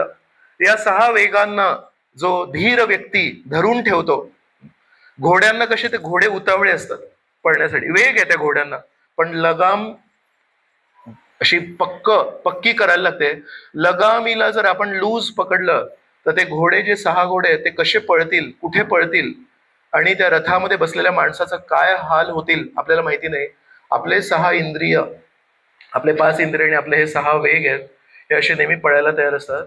तर म्हणतात, एतान वेगान यो विषहेत धीरा सर्वाम अपि पृथ्वीम सशिष्यात. या पूर्ण पृथ्वीवर हा व्यक्ती, जो धीर व्यक्ती आहे, तो शिष्य बनवण्यासाठी योग्य व्यक्ती आहे. जर आपल्याला गुरूंचं पद पाहिजे असेल, आपल्याला गुरु कोणाला व्हायचं असेल, कधी कधी मनामध्ये सुप्त इच्छा असते की मला पण, आता मी मोठ्या कंपनीमध्ये कधी बॉस नाही बनू शकलो, पण कमीत कमी इस्कॉनमध्ये गुरु तरी बनतो. तर गुरु जर बनायचं असेल तर म्हणतात, सर्वामपि पृथ्वी, पूर्ण पृथ्वीवर तुम्ही शिष्य बनवू शकता, पण त्यासाठी पहिली गोष्ट म्हणतात वाचो वेगम. आणि तिथून सुरू होतं. प्रभुपाद त्या तात्पर्यामध्ये लिहितात की वाचा शक्ती, नंतर उदर म्हणजे खूप नवीन नवीन गोष्टी खाण्याची इच्छा असते, अनऑफर्ड, पण नाही, नेहमी प्रसाद खायला पाहिजे, शुद्ध पदार्थ खायला पाहिजे. आणि उपस्थ, उपस्थ म्हणजे संस्कृत भाषेमध्ये काय म्हणतात, सुसंस्कृत पद्धतीने सांगतात, कारण ती संस्कृत भाषा आहे. तर उपस्थ म्हणजे पोटाच्या जवळ आणि खाली, त्याच्यावर जर नियंत्रण करायचं असेल तर प्रभुपाद लिहितात, हे तिन्ही गोष्टी एका स्ट्रेट लाईन मध्ये येतं. म्हणतात, जर पोटावर आणि खालच्या गोष्टीवर जर नियंत्रण करायचं असेल तर ते पण जिभेवरून सुरू होतं. तर आपल्या कोणाला समजा इच्छा असेल की नाही, मला जिभेवर नियंत्रण ठेवायचं आहे, बोलण्यावर माझ्या नियंत्रण ठेवायचं आहे, तर सगळ्यात चांगली गोष्ट आहे. एक आहे नियंत्रण, आता मला बोलायचं आहे पण नाही बोलायला पाहिजे, नाही बोलायला पाहिजे. आणि दुसरी गोष्ट आहे की त्या जिभेला आपण सांगायचं, हे जिव्हा श्रीकृष्णांची स्तुती कर, श्रीकृष्णांबद्दल त्या व्यक्तीला काहीतरी नवीन सांग, रामचंद्रांबद्दल काहीतरी सांग. अशा प्रकारे या जिभेची जी शक्ती आहे, त्या शक्तीला आपण परमेश्वराच्या स्तुतीमध्ये वापरलं तर त्याचं नियंत्रण पण होतं, आपल्याला कधी काही चुकीचं बोलायची संधी नाही मिळत, आणि लोक कृतज्ञ होतात. आणि कधीतरी लोक तुम्हाला येऊन म्हणतील, तुम्ही आम्हाला नेहमी श्रीकृष्णांबद्दल नेहमी नवीन नवीन काहीतरी सांगता, खूप खूप धन्यवाद. आणि मनातल्या मनात आपण म्हणतो, ऍक्च्युली ती माझी गरज होती, त्याच्यातून तुमचं कल्याण झालं, तुम्हाला काहीतरी चांगलं मिळालं, हा तुमचा मोठेपणा. तुमचं कल्याण करण्यासाठी मी कधी बोललोच नाही, माझ्या जिभेला योग्य वळण लागावं म्हणून मी कृष्ण कथा बोलायचो. आणि परमेश्वराची कृपा की माझ्या त्या अशा स्वार्थी बोलण्यातून तुम्हाला काहीतरी मार्गदर्शन मिळालं आणि तुम्हाला काहीतरी भलं झालं. तर श्रीकृष्ण आपल्याला अशुद्धतेतून वाचवतात. तुमच्यातून किती लोकांना असं वाटतं, प्रामाणिकपणे भगवंतांसमोर सांगा, की प्रभूजी, जिभेवर नियंत्रण करणं, डोळ्यांवर नियंत्रण करणं, कानांवर नियंत्रण करणं, स्पर्श शक्तीवर नियंत्रण करणं, या गंध घेण्याच्या शक्तीवर, नासिकेवर नियंत्रण करणं, हे खूप कठीण आहे. किती लोकांना वाटतं, मला तरी अनेक वेळा वाटतं, सोपं नाही आहे. तर कसं आपण या इंद्रियांना, रूप गोस्वामी म्हणतात की यांना नेहमी श्रीकृष्णांमध्ये बुडवून ठेवा, नेहमी श्रीकृष्णांबद्दल बोला, श्रीकृष्णांबद्दल श्रवण करा, नित्यम भागवत सेवा. कसं करायचं असं, सोपं नाही आहे. एक प्रश्न विचारला एकदा एका गुरूंनी आपल्या शिष्यांना, चाळणी असते ना, चाळणीमध्ये किती छिद्र, 100 छिद्र आहेत. तर म्हणतात, या चाळणीला घेऊन जा आणि या चाळणीमध्ये पाणी भरून आण. कसे भरणार त्या चाळणीमध्ये पाणी, अजिबात भरू नाही शकत. काढली चाळणी की, तर कसं भरू शकतो माहिती आहे, त्या चाळणीला घेऊन जायचं आणि नदीमध्ये खालीच ठेवायचं. तर जेव्हापर्यंत ती चाळणी त्या नदीमध्ये आहे आणि त्या नदीचा प्रवाह वाहतोय, तर जर तुम्हाला विचारते चाळणी रिकामी आहे की भरलेली आहे, तसे आपले इंद्रिय आहेत, यांना छिद्र आहेत. कधीही आपण कृष्ण कथा थोडी जरी ऐकली तर ती 2 तासांनी आपण विसरून जातो, ती कृष्ण कथा त्याच्यातून आरपार जाते. तर हे जे शरीर आहे, याला आपण म्हणू शकतो, हे कमीत कमी 5 इंद्रियांची चाळणी आहे, 5 छिद्र आहेत. डोळे, हे अरे, बोलल्यानंतर आपण स्वतःच विसरून जातो, ऐकल्यानंतर विसरून जातो. आपण दर्शन घेतो विठ्ठलाचं आणि ते दर्शन विसरून जातो. जगन्नाथजींचं पण दर्शन घेतो, विसरून जातो. तर हे चाळणी आहे. पण या चाळणीला जर नेहमी भरून ठेवायचं असेल तर नेहमी कृष्ण कथेमध्ये भरून ठेवायचं. कृष्ण कथा एक अशी गोष्ट आहे जी आपण नेहमी स्वयंपाक करताना, प्रवास करताना कानात टाकायचं आणि काहीतरी प्रवचन ऐकायचं. तर जेव्हा जेव्हापर्यंत कृष्ण कथेच्या सदैव वाहणाऱ्या नदीमध्ये आपण ही चाळणी ठेवू, तेव्हा तेव्हा ती चाळणी जरी छिद्र असले तरी ती नेहमी भरलेली असेल. कृष्णकथा अशा प्रकारे आपल्याला अशुद्ध विचारातून आपल्याला वाचवू शकते. आपले दोन दोष आहेत आपल्या विचारधारेत. एक आहे की मी खूप मोठा आहे, आणि कारण मी मोठा आहे त्याच्यामुळे दुसरा एक दोष आहे की माझे विषय पण खूप मोठे आहेत, किंवा माझे प्रश्न पण खूप मोठे आहेत, माझ्या समस्या पण खूप मोठ्या आहेत. प्रभुपादांनी एका शिष्याने पत्र लिहिलं आणि सांगितलं, प्रभुपाद, माझ्या जीवनामध्ये असं एक खूप मोठं संकट आलंय, माझ्या जीवनामध्ये अशी एक खूप मोठी समस्या आली आहे. आणि त्याच्यात सगळ्यात खाली लिहिलं होतं, तुमचा सेवक, तुमचा दास म्हणून. तेव्हा प्रभुपाद आपल्या सेक्रेटरीला म्हणतात, हा म्हणतो की हा माझा सेवक आहे, पण याच्या समस्या सर्वात मोठ्या आहेत. तर प्रभुपादांनी म्हटलं की जर आपण खरोखर सेवक आहोत आणि आपण दास आहोत, आपल्या समस्या पण दासाच्या समस्या आहेत. राजाच्या समस्या मोठ्या की कामगाराच्या समस्या मोठ्या? पण कामगाराला वाटतं की माझ्या समस्या सगळ्या मोठ्या आहेत, राजाच्या समस्या मोठ्या असतात सगळ्यात. तर म्हणून खरोखर जर आपण स्वीकार केलं की मी तर एक नगण्य व्यक्ती आहे, मी एक भक्त आहे, आणि मी भक्ती प्रामाणिकपणे कशी करायची हे तर अजून शिकलोच नाहीये, तर आपल्या जीवनात येणाऱ्या ज्या समस्या आहेत त्या पण नगण्य होतात, त्या पण लहान होतात. आणि त्या नगण्य समस्यांचा जो निराकरण आहे ते कुठे मिळेल आपल्याला? जेव्हा आपण भागवताचं श्रवण करू किंवा शुद्ध भक्तांकडून आपण जेव्हा श्रवण करू, तेव्हा त्यांच्या प्रवचनांमध्ये किंवा त्या पुस्तकांमध्ये आपल्याला मिळेल की आपल्या लहान लहान समस्या आहेत ऍक्च्युली, पण त्या लहान समस्याला फुगा असतो ना, लहानसा असतो, आणि त्याच्यामध्ये हवा भरून आपण त्या फुग्याला मोठं करतो. मग आपणच आपल्या समस्यांना कधी कधी आपला विचार करून करून मोठं होतो. ही बघा, ही माझ्या पाण्याच्या ग्लासवरची ही एक ताटली प्लेट आहे. या प्लेटचं वजन किती असेल? अहो असं नका करू, कधीतरी प्रतिसाद द्यावं. 20 ग्राम, 30 ग्राम, 40 ग्राम, राईट? आता मी एक दुसरा विचार मांडतोय. जर ही ताटली त्या ग्लासवर मी ठेवली तर त्या ताटलीचं वजन 20 ग्राम, 30 ग्राम आहे. आता मी दुसरा विचार मांडतोय, या ताटलीचं वजन याच्यावर आहे की ही ताटली मी अशा प्रकारे माझ्या हाताने असं सरळ ठेवून किती वेळ धरतोय. त्याचं वजन 30 ग्राम. जेव्हापर्यंत अशी ती इथे ठेवली ग्लासवर तेव्हापर्यंत 30 ग्राम आहे, बरोबर आहात तुम्ही? पण या ताटलीचं एक दुसरं वजन पण आहे. जितका वेळ मी ही ताटली अशी ठेवीन माझ्या हातात तेवढं त्याचं वजन आहे. जर मी 5 मिनिटं ठेवलं तर या ताटलीचं वजन किती होईल? 1-2 किलो होईल. 1-2 किलो उचलताना मला जेवढे श्रम होतात तेवढे या ताटलीचं वजन होईल. आणि पूर्ण या भागवत क्लासाच्या शेवटपर्यंत अजून अर्धा-1 तास तरी मी समजा ही ताटली ठेवली, त्याचं वजन किती होईल? अजून वाढेल, नाही? आणि संध्याकाळपर्यंत ठेवली तर माझा हात तुटू शकतो. आणि तुम्ही समजा मी म्हणालो तुम्हाला की काही नाही हो, काय झालं प्रभूजी, तुमचा हात इतका दुखतोय आणि असा एवढा सुचलाय. नाही हो, ही ग्लासवरची ताटली उचलून धरली होती. ग्लासवरची ताटली उचलून तुमचा हात एवढा कसा काय सुचला? नाही हो, 4 तास अशी धरून ठेवली. तर म्हणून कधी कधी आपल्या ज्या समस्या असतात त्यांचं वजन 20-30 ग्राम असतं, पण त्या ताटलीला आपण आपल्या मनामध्ये धरून ठेवलंय. लहान लहान गोष्टी, लहान लहान शब्द, लहान लहान कोणीतरी काहीतरी बोललेलं असतं, त्याला आपण 4, 5, 6, 7, 8, 20, 40 वर्ष मनात धरून ठेवलंय. तो माणूस जो बोलला, ते शब्द पण गेले, तो माणूस पण गेला, आपण किती बदललोय. त्यावेळेस आपण पण कसे नवीन भक्त होतो, त्यावेळेस आपली चेतना कशी होती? लहानशी चेतना होती. मला असं बोललास, मी दाखवतो तुला. आता आपण भागवत वाचलंय, आपण काय काय आपण शिकतोय. जगन्नाथजींनी आपल्याला किती कृपा दिली आहे, आपल्याला इतक्या मोठ्या भक्तांचा संघ समाज दिलाय. 2000 मध्ये, 1995 मध्ये, 1985 मध्ये जर कोणी काहीतरी आपल्याला बोललं असेल तर ते ताटलीचं वजन होतं त्याला आपण आता 40 वर्ष झाले त्याला असं धरून ठेवलंय. आपणच आपला हात सूज येण्यासाठी प्रयत्न करतोय.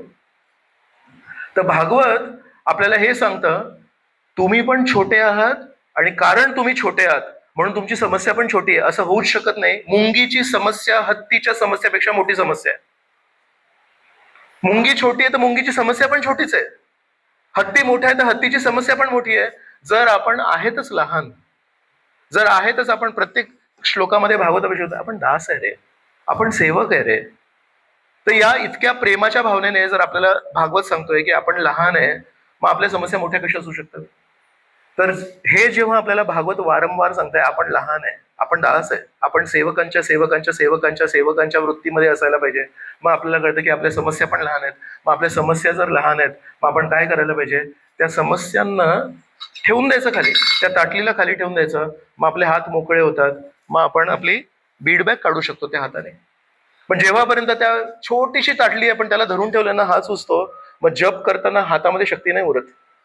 तर म्हणून श्रीमद भागवत जरी सुरुवातीच्या काही परिस्थितीमध्ये, जेव्हा म्हणजे एक नवीन माणूस जेव्हा भागवत वाचतो तेव्हा वाटतो की बाप रे, क्रूर आहे हे भागवत, मला सांगतोय की तू तू नगण्य आहेस, तू छोटा आहेस, श्रीकृष्ण श्रेष्ठ आहेत. किती वेळा, एकदा दोनदा प्रत्येक श्लोकामध्ये सांगितलंय. का माहितीये? गौर गोविंद महाराज होते एक. गौर गोविंद महाराज म्हणायचे, श्रीमद भागवत आपला सगळ्यात चांगला मित्र आहे.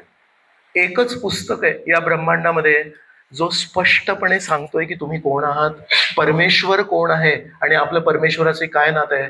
बाकी सगळ्या पुस्तकांमध्ये एकतर आपल्याबद्दल खोटारडेपणा आहे, नाही तुम्ही खूप मोठे आहात, तुम्ही गप्प बसू नका, तुम्ही बदला घ्यायला पाहिजे. आणि धार्मिक पण पुस्तक आहेत ज्याच्यामध्ये परमेश्वर आपले मित्र नाही आहेत, परमेश्वर एक खूप मोठे नियंत्रक आहेत म्हणून ही भूमिका सांगितली आहे.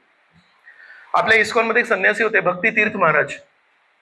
प्रचंड विद्वान व्यक्ती, आणि ज्या वर्षी ते जन्मले त्याच्या 50 वर्ष पुढची त्यांची विचारधारा होती. अमेरिकेमध्ये निग्रो शरीरामध्ये त्यांनी जन्म घेतला आणि त्या काळी प्रिन्स्टन युनिव्हर्सिटी आहे, प्रिन्स्टन युनिव्हर्सिटी म्हणजे अमेरिकेचा IIT बॉम्बे, त्याच्यामध्ये पहिले किंवा दुसरे काळ्या शरीराचे व्यक्ती होते. तेव्हा काळ्या लोकांना त्या कॉलेजमध्ये मान्यता नव्हती. पहिला व्यक्ती जेव्हा प्रिन्स्टन युनिव्हर्सिटीला गेला काळ्या शरीरामध्ये, त्याच्यासोबत गार्ड पाठवायला लागले. का? तर कुठेतरी त्याला मारतील म्हणून. कळलं भेदभाव तशा प्रकारचा. तर ते भक्तीतीर्थ महाराज त्यांची कुंडली बघून एकदा सांगितलं होतं, जर हे संन्यासी नसे झाले इस्कॉनमध्ये तर अमेरिकेचे राष्ट्रपती झाले असते. ओबामा वगैरे आहेत ना, ट्रम्प आहे ना, तसे भक्तीतीर्थ महाराज अमेरिकाचे प्रेसिडेंट झाले असते. ते भक्तीतीर्थ महाराज आहेत. त्यांनी नेहमी प्रचार कोणाला केला? विद्वान होते, बोलायची कला होती आणि प्रभुपादांप्रती समर्पण होतं. त्यांना एक दिवशी प्रभुपाद स्वप्नात आले आणि प्रभुपादांनी सांगितलं, तू अमेरिकेमध्ये प्रचार नाही करायचास, तू आफ्रिकेमध्ये प्रचार कर म्हणून. ज्या रात्री त्यांना प्रभुपाद स्वप्नात येऊन सांगितले, त्या दिवशी सकाळी उठले, तिकीट बुक केलं आणि दुपारच्या फ्लाईटनी आफ्रिकेला गेले. तिथे कोण व्यक्ती त्यांना रिसीव्ह करेल, तिथे कोण त्यांना घरी स्थान देईल, काहीच माहिती नाही त्यांना. असे हे भक्तीतीर्थ महाराज आहेत. त्यांनी पश्चिम आफ्रिकेच्या सर्व राष्ट्रपतींना प्रचार केला. ते घाना म्हणून देश आहे. तर भक्तीतीर्थ महाराजांनी त्यांच्या एका पुस्तकामध्ये लिहिलंय की जेव्हा त्यांनी तशा तिथल्या लीडर्सला प्रचार केला, तर एकदा घानाचे जे राष्ट्रपती होते त्यांनी घाना देशातल्या सर्व धर्मगुरूंची एक सभा बोलावली. कोण असतील घाना देशातले सर्व धर्मगुरू? ख्रिश्चन लोक. त्या सर्व धर्मगुरूंना बोलवलं आणि घानाच्या राष्ट्रपतींनी त्यांना खूप खडसावून बोलले त्यांच्याशी आणि म्हणाले, तुम्ही किती मोठा अन्याय केलाय. तर ते म्हणतात, काय अन्याय केलाय आम्ही? म्हणाले, तुम्ही परमेश्वराची प्रतिमा तुमच्या सर्व प्रवचनातून कशा प्रकारे रंगवली आहे की परमेश्वर एक खूप मोठे नियंत्रक आहेत, परमेश्वर एक खूप मोठे शक्तिशाली व्यक्ती आहेत. आणि हे भक्तीतीर्थ महाराज मला शिकवत आहेत, परमेश्वर नियंत्रक नाही आहेत, परमेश्वर आपले सगळ्यात शुभचिंतक मित्र आहेत. आणि यांच्याकडे काहीतरी एक पुस्तक आहे भगवद्गीता, त्याच्या 5व्या अध्यायामध्ये लिहिलंय, सुहृदम सर्वभूतानाम ज्ञात्वा माम शांतिर्यच्छति. तर भक्तीतीर्थ महाराज मला सांगतायत, परमेश्वर नियंत्रक नाही आहेत, परमेश्वर आपले सगळ्यात शुभचिंतक मित्र आहेत. आणि तुम्ही किती मोठा अन्याय केला. म्हणाले, तुम्ही तुमच्या लोकांना प्रचार करून तुम्ही लोकांना परमेश्वरापासून दूर केलं. कारण जो व्यक्ती नियंत्रक असतो, खूप मोठा शक्तिशाली व्यक्ती असतो, त्याच्या जवळ जाण्याची इच्छा होत नाही, त्याचं शोषण करण्याची इच्छा होते. कारण तो नियंत्रक आहे, त्याच्याकडे खूप शक्ती आहे, माझ्या मागण्या मी सांगेन आणि त्याच्याकडून माझे काम करून घेईन. स्वार्थ कधी सुरू होतो परमेश्वरासोबत? जेव्हा परमेश्वरला आपण नियंत्रक म्हणून बघतो. परमेश्वर हे पण करू शकतो, परमेश्वर ते पण करू शकतो, परमेश्वर माझे पाप नष्ट करू शकतो, परमेश्वर मला काय धन अमुक तमुक सगळं देऊ शकतो. मग परमेश्वराचं शोषण करतो आपण. आणि जर आपल्याला कोणी सांगितलं स्पष्टपणे परमेश्वर नियंत्रक आहेत, पण ती त्यांची दुय्यम भावना आहे. ती प्रथम भावना काय परमेश्वराची? अरे तुला मदत करण्यासाठी मी वारंवार माझं वैकुंठातलं घर सोडून या दुःखाच्या घरात येतो म्हणून. मी तुझा सगळ्यात चांगला मित्र आहे.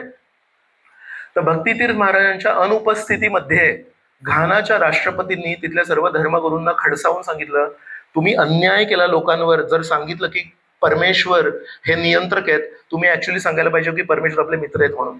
तर भक्तितीर्थ महाराज पुस्तकामध्ये लिहितात, मला त्या दिवशी खूप आनंद झाला की प्रभुपादांनी ज्या श्रीकृष्णांना इस्कॉन संस्थेमध्ये आपल्यासमोर मांडलंय, त्या श्रीकृष्णांना मी माझ्या पद्धतीने घानाच्या राष्ट्रपतीनं सांगितलं आणि घानाच्या राष्ट्रपतीनं ते पटलं आणि त्यांनी तिकडच्या धर्मगुरूंना खडसावून सांगितलं. म्हणाले, आजपासून तसा प्रचार केला तर बघा, परमेश्वर आपले मित्र आहेत हा प्रचार करायला पाहिजे आपण म्हणून. ज्या दिवशी आपल्याला कळेल की हे आपले मित्र आहेत, त्या दिवशी आपली काय भावना होईल, मित्रासोबत आपण कसं वागतो, मित्रासोबत आपण एक नातं प्रस्थापित करतो, देवाणघेवाण करतो, पण त्या देवाणघेवाणीमध्ये नात्याला पुढे घेऊन जातो, स्वार्थाला कधी पुढे नाही घेऊन जात. तर गौर गोविंद महाराज आहेत, गौर गोविंद महाराज म्हणायचे, एक श्रीमद भागवत आपला खरा मित्र आहे. का? कारण ते जे श्रीकृष्ण होते ते अर्जुनाला एक मित्र म्हणून बनवले आणि अर्जुनाशी बोलले आणि अर्जुनाला सांगितलं, अर्जुन अशी मनात भावना ठेवू नको, हे चुकीचं आहे म्हणून. पण ते श्रीकृष्ण आता तुमच्याशी बोलतात का? ते श्रीकृष्ण तुमच्या हृदयात आहेत पण तुमच्याशी बोलतात का? तर श्रीकृष्ण ज्या प्रकारे अर्जुनाला प्रत्येक वाईट परिस्थितीमध्ये, कठीण परिस्थितीमध्ये मार्गदर्शन केले, ते श्रीकृष्ण आज आपल्या जीवनामध्ये दैनंदिन परिस्थितीमध्ये आपल्याला मदत करतात का, आपल्याला मार्गदर्शन करतात का? पण ते श्रीकृष्ण आज एका पुस्तक रूपात आहेत. आणि जेव्हा जेव्हा आपण श्रीमद भागवत उचलो तेव्हा ते श्रीकृष्ण त्याच प्रामाणिकपणे, त्याच पारदर्शकपणे आपल्या मित्राच्या भूमिकेत आलेत आणि जे काही खरं आहे, वास्तविकता आहे, ते हे श्रीमद भागवत आपल्याला सांगतायत. श्रीकृष्ण अर्जुनाशी कधी खोटं नाही बोलले, श्रीकृष्ण कोणाशीही खोटं नाही बोलले. दुर्योधनाला तोंडावर बोलले, तू ज्या प्रकारे कुत्सित वृत्ती आहे तुझी, स्वतःचा नाश करशील. विदूर कधी कोणाशी खोटं नाही बोलले. विदूर ज्या घरी राहतायत त्याला सांगतायत, त्या राजाला सांगतायत, तुझा मुलगा तुझ्या वंशाचा नाश करेल. का नाही खोटं बोलले? का नाही बोलले? नाही, सगळं चांगलं आहे. दुर्योधन पण चांगला आहे, दुःशासन पण चांगला आहे, कर्ण तर सगळ्यात मोठा सज्जन आहे. का नाही बोलले विदूर खोटं? का नाही बोलले श्रीकृष्ण खोटं? कारण श्रीकृष्ण म्हणतायत, अरे मी खोटं बोलायला आलोच नाहीये. तर ते श्रीकृष्ण भागवतामध्ये सांगतायत, आपण पण लहान आहे आणि आपले प्रॉब्लेम्स पण लहान आहेत.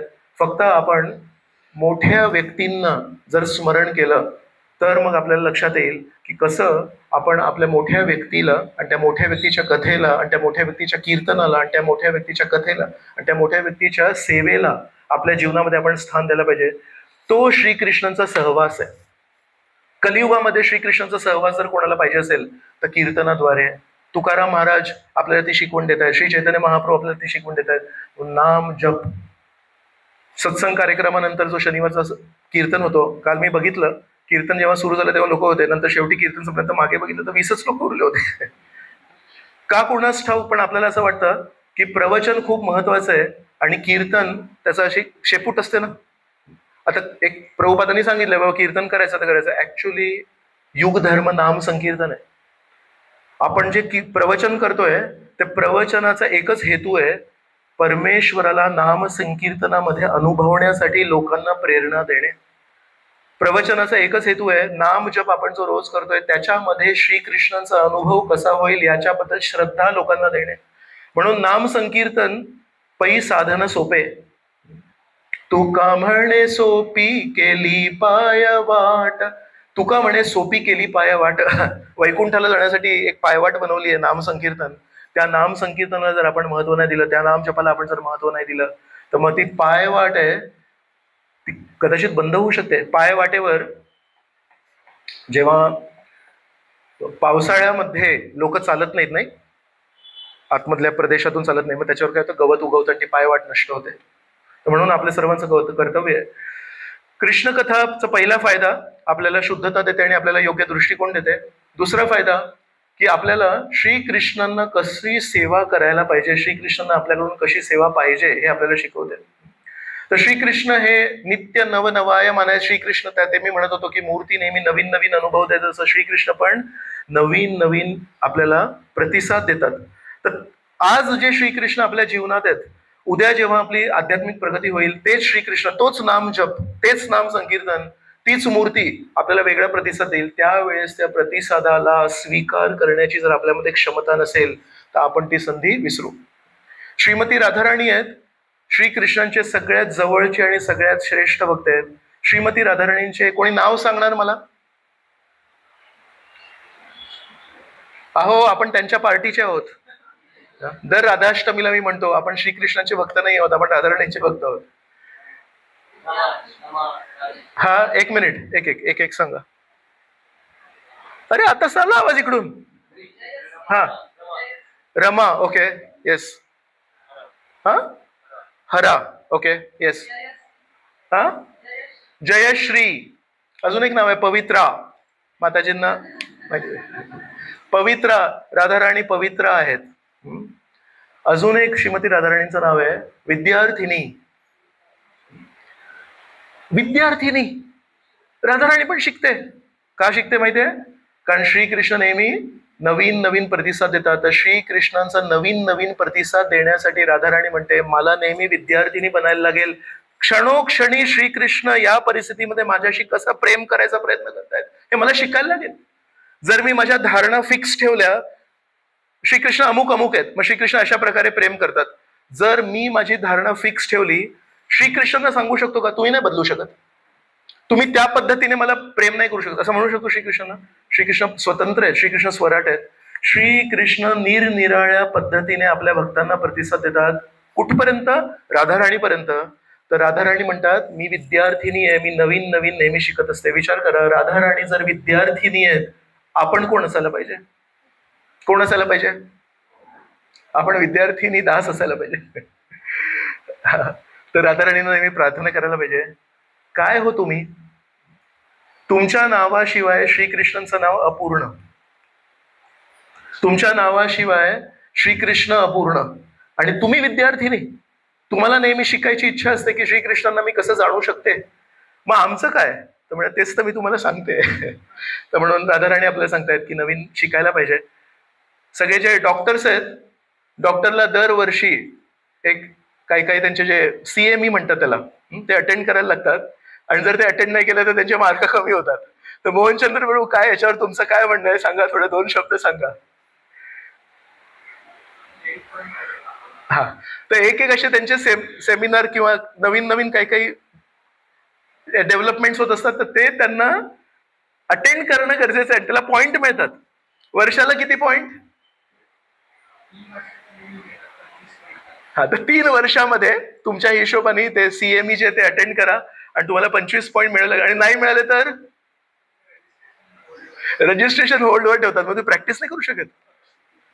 सो डॉक्टर आहेत, एवढे ज्ञानी आहेत आणि एवढ्या आपल्या शरीराला नीट करतात, पण त्यांना पण सांगितलंय विद्यार्थी बनायला लागेल तुम्हाला, नवीन नवीन गोष्टी शिकायला लागतील तुम्हाला. तर तसं अध्यात्मामध्ये पण आपल्या नवीन नवीन सॉफ्टवेअरमध्ये पण जे लोक असतात, येस आमचा इकडे बसलाय हर्षल, येस नवीन नवीन शिकायला लागतं की नाही? तसा विचार करा, भक्ती हे खूप श्रेष्ठ विज्ञान आहे, परमेश्वराला प्रसन्न करायचं विज्ञान आहे. तर त्याच्यामध्ये पण आपल्याला शिकायला लागणार. 4 प्रकारचे भागवत श्रोते असतात. पहिला आहे चातक पक्षी. चातक पक्षी काय करतो? चातक पक्षी आकाशातून येणारं जे पवित्र पाणी असतं केवळ तेच पितो. अशी चोच ठेवतो, जो थेंब ढगातून येतो केवळ तोच पिणार. जमिनीला स्पर्श झाला, तळ कुठल्या भांड्यातलं पाणी, कुठल्या नदीतलं पाणी तो पित नाही. मरेल पण ते अपवित्र पाणी तो पिणार नाही. म्हणून श्रेष्ठ भागवत श्रोता जो आहे तो चातक पक्षीसारखा असतो. दुसरा असतो तो आहे हंस.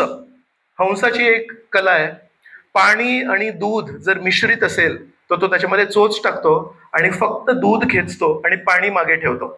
तर हा दुसऱ्या प्रकारचा भागवत श्रोता आहे. तिसरा आहे एक पोपट. पोपटाचं एक वैशिष्ट्य आहे, पोपट जे ऐकतो ते एकदम पोपटासारखं बोलतो. जे उदाहरण ऐकलं ते बरोबर पोपटासारखं बोलतो. आणि चौथा जो श्रोता आहे तो आहे मासा. मासाचे पापण्या कधी बंद नाही होत ना. तर हे 4 प्रकारचे श्रोते कसे? चातक पक्षी म्हणजे काय? तो नेहमी कधी कोणी शुद्ध भक्त काही लेक्चर देत असतील तर तो फक्त शुद्ध भक्तांकडून ऐकणार, तो मिश्रित भक्तांकडून ऐकणार नाही. त्याला माहिती आहे की नाही या भक्तांकडून ऐकायची गरज नाही, तो फक्त शुद्ध पाणी पाहिजे त्याला, तर तो फक्त प्रभुपादांचे लेक्चर ऐकणार, तो त्याच्या फक्त गुरूंचे लेक्चर ऐकणार, बाकी कोणाचे लेक्चर नाही ऐकणार तो. दुसरा आहे हंस. हंस मिश्रित त्याच्यातून, तो हंस जो श्रोता आहे तो सगळ्यांचे प्रवचन ऐकतो, पण त्याच्यामध्ये जे मिश्रण असतं ते तो स्वीकारत नाही. त्याच्यामध्ये जे शुद्ध तत्व जर त्यांनी काही कोणी बोलले असतील तो फक्त शुद्ध तत्व घेतो, आणि मिश्रण जे तत्व आहेत त्यांना तो स्वीकारच नाही करत. तिसरा आहे पोपट. पोपट श्रोता आहे, तो काय करतो, तो फक्त दुसरीकडे त्याला प्रवचन द्यायचं असतं त्याच्यासाठीच ऐकतो तो, तो स्वतः समजण्यासाठी नाही ऐकत. तर तो सगळं ही उपमा, हा श्लोक, हे ते कशासाठी, पोपटासारखं त्याला दुसरीकडे कुठेतरी बोलायचं असतं, पण त्याची स्वतःची समज तेवढी नसते, तो फक्त दुसऱ्यांना बोलण्यासाठी करतो. आणि मासा काय करतो, पापड्या नाही. तर हा जो श्रोता आहे हा प्रवचनामध्ये एकदम लक्षपूर्वक त्याच्या पापड्या पण हलत नाही, तर कमीत कमी वक्त्याला प्रोत्साहन देतो की आहे कोणतरी ऐकतंय, चांगलंय. अजून एक खूप सुंदर श्लोक आहे दुसऱ्या स्कंदामध्ये, पहिला अध्याय. आयुर्हरती वै पुंसाम उद्यन अस्तंचयन असौ तस्यार्थे यत् क्षणो नीतो उत्तम श्लोक वार्तया. या श्लोकामध्ये सांगितलंय सूर्य दररोज उदय होतो आणि अस्त होतो, आणि प्रत्येक उदयाने आणि अस्ताने तो आपल्या जीवनातला एक दिवस आयुर्हरती, हरण करतो. एका दिवसाला त्यांनी हरण केलं सूर्याने. जसं आपण नारळ पाणी पितो, नारळ पाणी कसं पितो, त्यामध्ये स्ट्रो टाकतो है ना, असं पितो. तसं आपल्या आयुष्याला सूर्य जेव्हा येतो आकाशात तेव्हा एक स्ट्रॉ टाकतो आपल्या आयुष्यामध्ये, असं पितो संध्याकाळपर्यंत. संध्याकाळ झालं की मग परत मग मावळतो, दुसऱ्या दिवशी परत. असं एक एक दिवस आपल्या आयुष्यातला कमी होतोय. फक्त त्या लोकांच्या जीवनातला एक दिवस कमी होत नाही. या उत्तम श्लोक वार्ताया, जे परमेश्वराबद्दल चर्चा करतात एकमेकांशी, त्यांच्या जीवनातला नाही होत. का बरं? कारण सूर्य त्यांच्या जीवनात जेव्हा स्ट्रॉ टाकायला जातो तेव्हा लक्षात येतं की अरे मी इथे बाकी सगळ्या लोकांच्या जीवनातून एकेका दिवसाची चोरी करतोय है ना, पण हे तर सगळ्यात मोठ्या चोराची स्तुती करतायत. या सगळ्यात मोठ्या चोरासमोर मी काय चोरी करणार, तर मी चोरी नाही करू शकत. म्हणून प्रत्येक दिवसाच्या कॅलेंडरमध्ये असा एक एक दिवस जातो, एक एक महिना जातो, त्याच्यामध्ये सूर्यदेव आपल्याला यमराजाकडे घेऊन चाललेत. पण भक्तांच्या जीवनामध्ये जसं जसं एक एक दिवस एक एक कॅलेंडर जातो तसं आपण कुठे चाललोय? जर आपण प्रामाणिक भक्त राहिलो तर आपण कुठल्या दिशेने चाललोय? आपण यमराजाच्या दिशेने नाही चाललोय, आपण वैकुंठाच्या दिशेने चाललोय. तर म्हणून भक्तांनी नेहमी आशावादी राहायला पाहिजे की कितीही अडथळे आले, कितीही अडचणी आल्या, पण जर आपण तो मार्ग सोडला नाही, मार्ग नाही सोडायचा आहे, तर या मार्गाचा शेवट कुठे? यमलोकामध्ये नाही आहे, या मार्गाचा शेवट आहे वैकुंठामध्ये. तर तुम्हाला काय पाहिजे? एक खूप सुंदर रस्ता, एक खूप सुंदर असा गुळगुळीत रस्ता, आणि त्याचा शेवट आहे यमलोकात. आणि एक दुसरा रस्ता आहे ज्याच्यामध्ये खडतर रस्ता आहे, त्याच्यामध्ये दगड आहे, त्याच्यामध्ये बरेच अडचणी आहेत, पण तो रस्ता चाललाय वैकुंठाला. तर आपलं जरी सुरुवात किंवा आपला प्रवास थोडा खडतर असेल, पण त्याचा शेवट खूप गोड आहे. श्रीकृष्ण आपली वाट बघतायत, म्हणून आपण नेहमी ते विचार करायला पाहिजे. काल आपण रुक्मिणी देवीबद्दल बोललो. रुक्मिणी देवीने जे प्रेमपत्र लिहिलं, ते प्रेमपत्र लिहिण्यासाठी रुक्मिणी देवीने श्रीकृष्णांना बघितलं होतं का? त्यांनी पण बघितलं नव्हतं. आणि काल आपण वर्णन केलं की श्रीकृष्णांनी पण रुक्मिणीला कधी बघितलं नव्हतं. मग रुक्मिणीने अशा प्रकारे ते प्रेमपत्र श्रीकृष्णांना जे लिहिलं ते कशाच्या आधारावर लिहिलं, कोणी सांगेल? तर त्यांच्या वडिलांच्या सभेत आपल्या माताजींनी आपल्याला मार्गदर्शन केलंय, एकदम उत्कृष्ट मार्गदर्शन केलंय. रुक्मिणी देवींचे वडील आहेत भीष्मक महाराज. भीष्मक महाराजांच्या सभेमध्ये नेहमी साधू संत यायचे, आणि साधू संत काय करणार? उत्तम श्लोक वार्तया, परमेश्वराबद्दल सांगणार. इतकं त्यांनी ऐकलं होतं. श्रुत्वा गुणान भुवन सुंदर शृण्वतांस्ते निर्विश्य कर्ण विवरै हरतो अंगतापम रूपम दृशाम दृशिमताम अखिलार्थलाभम त्वयी अच्युता विशती चित्तम अपत्रपम मे. तर रुक्मिणी देवी म्हणतात श्रुत्वा गुणान, हे परमेश्वरा, हे श्रीकृष्ण, तुमच्या गुणांबद्दल मी साधूंकडून ऐकलं. श्रुत्वा गुणान भुवन सुंदर शृण्वतांस्ते, हे भुवन सुंदर, पूर्ण पृथ्वीमध्ये सगळ्यात हुशार, सगळ्यात सुंदर आहात तुम्ही, तुमच्या गुणांबद्दल ऐकलं. आणि तेव्हापासून निर्विश्य कर्ण विवरे, कर्णाच्या छिद्रांमध्ये तुमची स्तुतीने प्रवेश केला. आणि म्हणतात जेव्हा इतर लोकांच्या सौंदर्याबद्दल आपण ऐकतो तेव्हा शरीराचा ताप वाढतो, पण म्हणतात जेव्हापासून तुमच्या सौंदर्याबद्दल येतं हरतो अंग तापम, माझ्या अंगाचा जो तापमान होता तो कमी होत गेला, मी शांत झाले.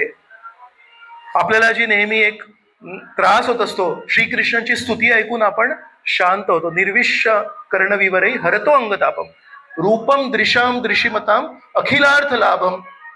या जगामध्ये जेवढे काही लाभ आहेत ते सगळे लाभ कोणाला मिळतील? ज्याला श्रीकृष्ण मिळतील.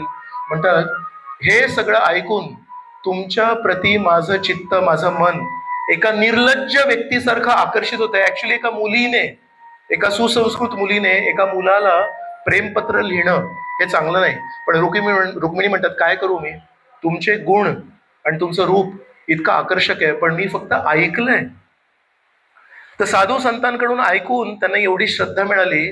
रुक्मिणीने ते काम केलं जे एका राजकुमारीने कधी पण तेव्हापर्यंत केलं नव्हतं, की एका राजकुमाराला पत्र लिहिलं आणि त्या पत्रामध्ये सांगितलं की आता 2 दिवसांनी माझं लग्न आहे आणि लग्न समारंभी आम्ही कुळदेवतेचे दर्शनाला जाईन, तर तेव्हा माझे सैनिक खूप कमी असतील, त्यावेळेस तुम्ही या आणि माझं अपहरण करा.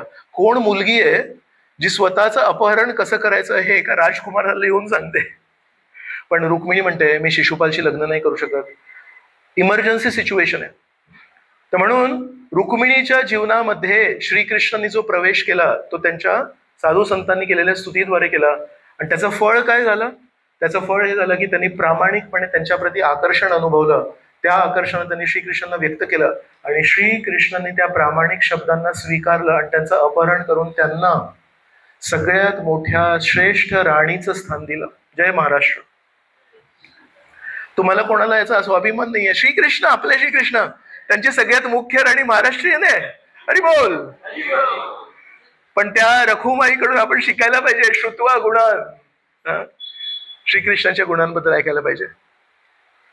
आणि गोपिका आहेत, विशेष म्हणजे श्रीमती राधाराणी, ते पण गोपी गीत मध्ये एक खूप सुंदर श्लोक सांगतात. म्हणतात तव कथामृतम तप्त जीवनम कविभिरीडितम कल्मषापहम श्रवणमंगलम श्रीमदाततम भुवि गृह्णन्ति ये जे भूरिदा जना. तर राधाराणींनी सांगितलंय की तव कथामृतम तप्त जीवनम, ज्या लोकांच्या जीवनामध्ये खूप त्रास आहे त्यांच्यासाठी एकच औषध आहे, तव कथामृतम. तर राधाराणी म्हणतायत हे श्रीकृष्ण, तुमची कथा ही लोकांसाठी एकमेव औषध आहे, तरच तो माणूस शांत होऊ शकतो. नाहीतर या जगामध्ये इतके क्लेश आहेत, कठीण आहे. कविभिर ईडितम, मोठमोठे विद्वान व्यक्ती आहेत ते या कथेची स्तुती करतात. कल्मशापहम, आपल्या हृदयातले जे काही कल्मश आहेत ते सगळे नष्ट होतील जर आपण कृष्ण कथा ऐकली तर.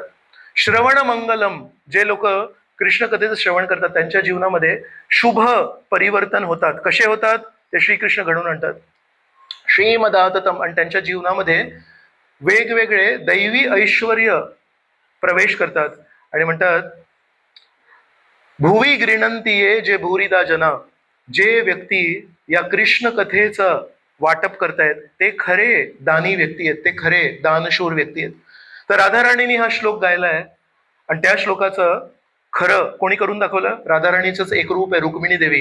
रुक्मिणीने करून दाखवलं की हो, तव कथामृतम, माझ्या तप्त जीवनामध्ये तव कथामृतम, श्रीकृष्णांच्या स्तुतीने परिवर्तन केलं. तर विचार करा, श्रीकृष्णांची सगळ्यात जवळची राणी बनायचा जो एक सौभाग्य रुक्मिणीला मिळालं ते केवळ कृष्ण कथा ऐकून मिळालं.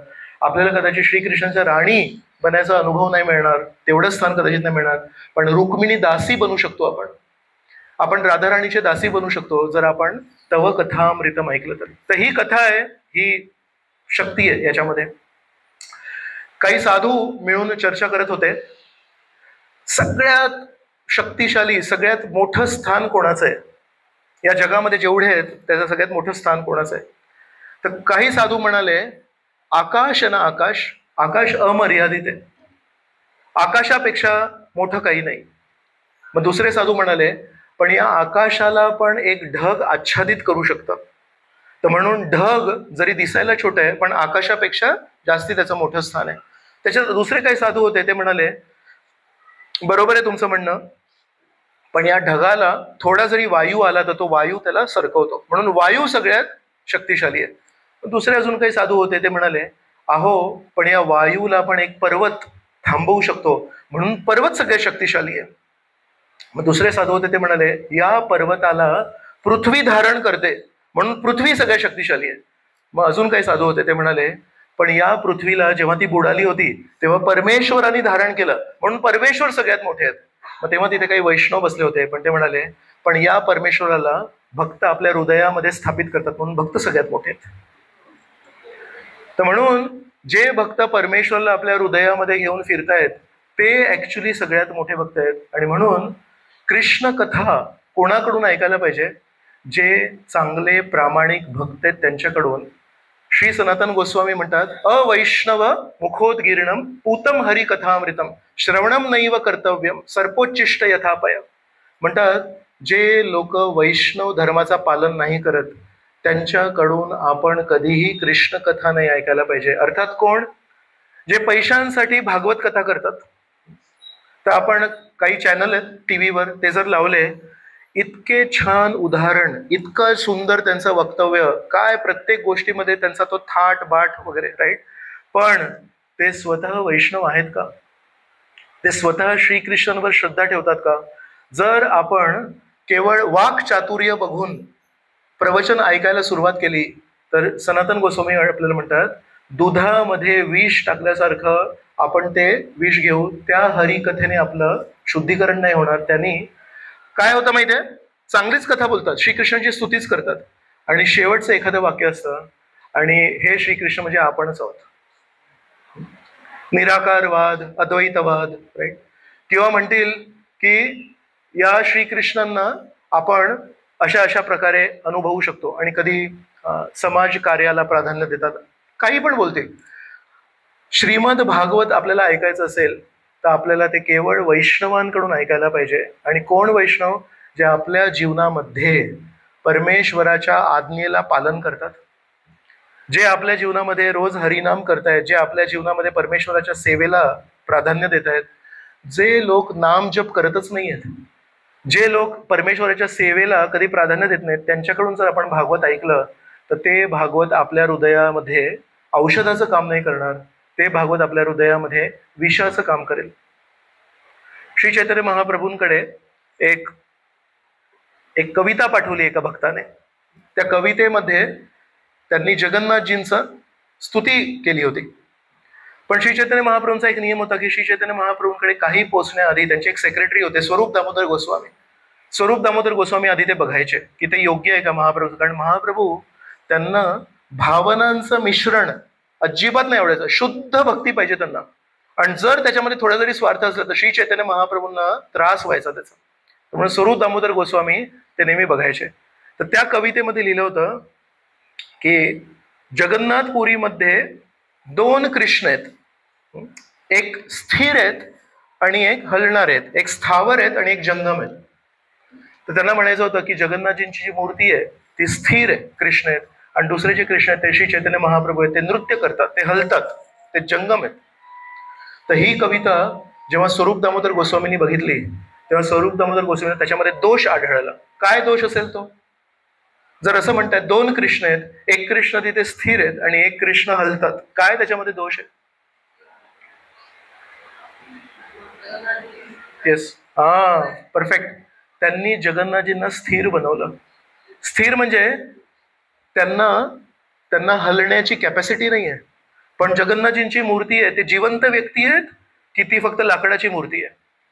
जिवंत व्यक्ती आहेत. तर जिवंत व्यक्ती, समजा हे जिवंत व्यक्ती आहेत पण गेल्या 1 तासापासून स्थिरपणे तिथे बसून प्रवचन ऐकतायत, तर यांना जर बघून मी म्हटलं की एक व्यक्ती आहे ते स्थिर आहेत, नाही, त्याच्यामध्ये आरोप काय होतोय? नकळतपणे आरोप काय होतोय की हे जिवंत नाही आहेत. पण हे तेव्हापासून अशा याच्यातून म्हणजे ऐकतायच प्रवचन, काय. तर श्री स्वरूप दामोदर गोस्वामींना त्याच्यामध्ये एक त्याच्यामध्ये विचारांचा एक प्रदूषण आढळलं, म्हणजे जगन्नाथजी हे निर्जीव आहेत. आणि म्हणाले, हे श्री चैतन्य महाप्रभूंना मी कधी नाही दाखवू शकत. तर तेव्हा स्वरूप दामोदर गोस्वामी त्या कवीला म्हणतात, भागवत पडो गिया भागवत स्थाने.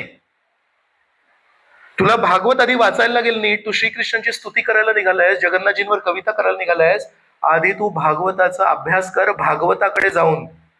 मग भागवताचा अभ्यास कर भागवताकडे जाऊन म्हणजे भागवताचा अभ्यास कर व्यक्ती भागवताकडे जाऊन, कारण व्यक्ती भागवत तुला पुस्तक भागवत शिकवू शकतो. आणि प्रभुपादांनी या तात्पर्यामध्ये लिहिलं होतं, व्यक्ती भागवत आणि पुस्तक भागवत हे एकमेकांना पूरक आहेत. कसे काय? व्यक्ती भागवताचं जर जीवन आपण बघितलं तर आपल्याला कधी कधी काय काय गोष्टी कळत नाहीत आणि आपल्याला वाटतं हे विचित्रसारखे का वागतात.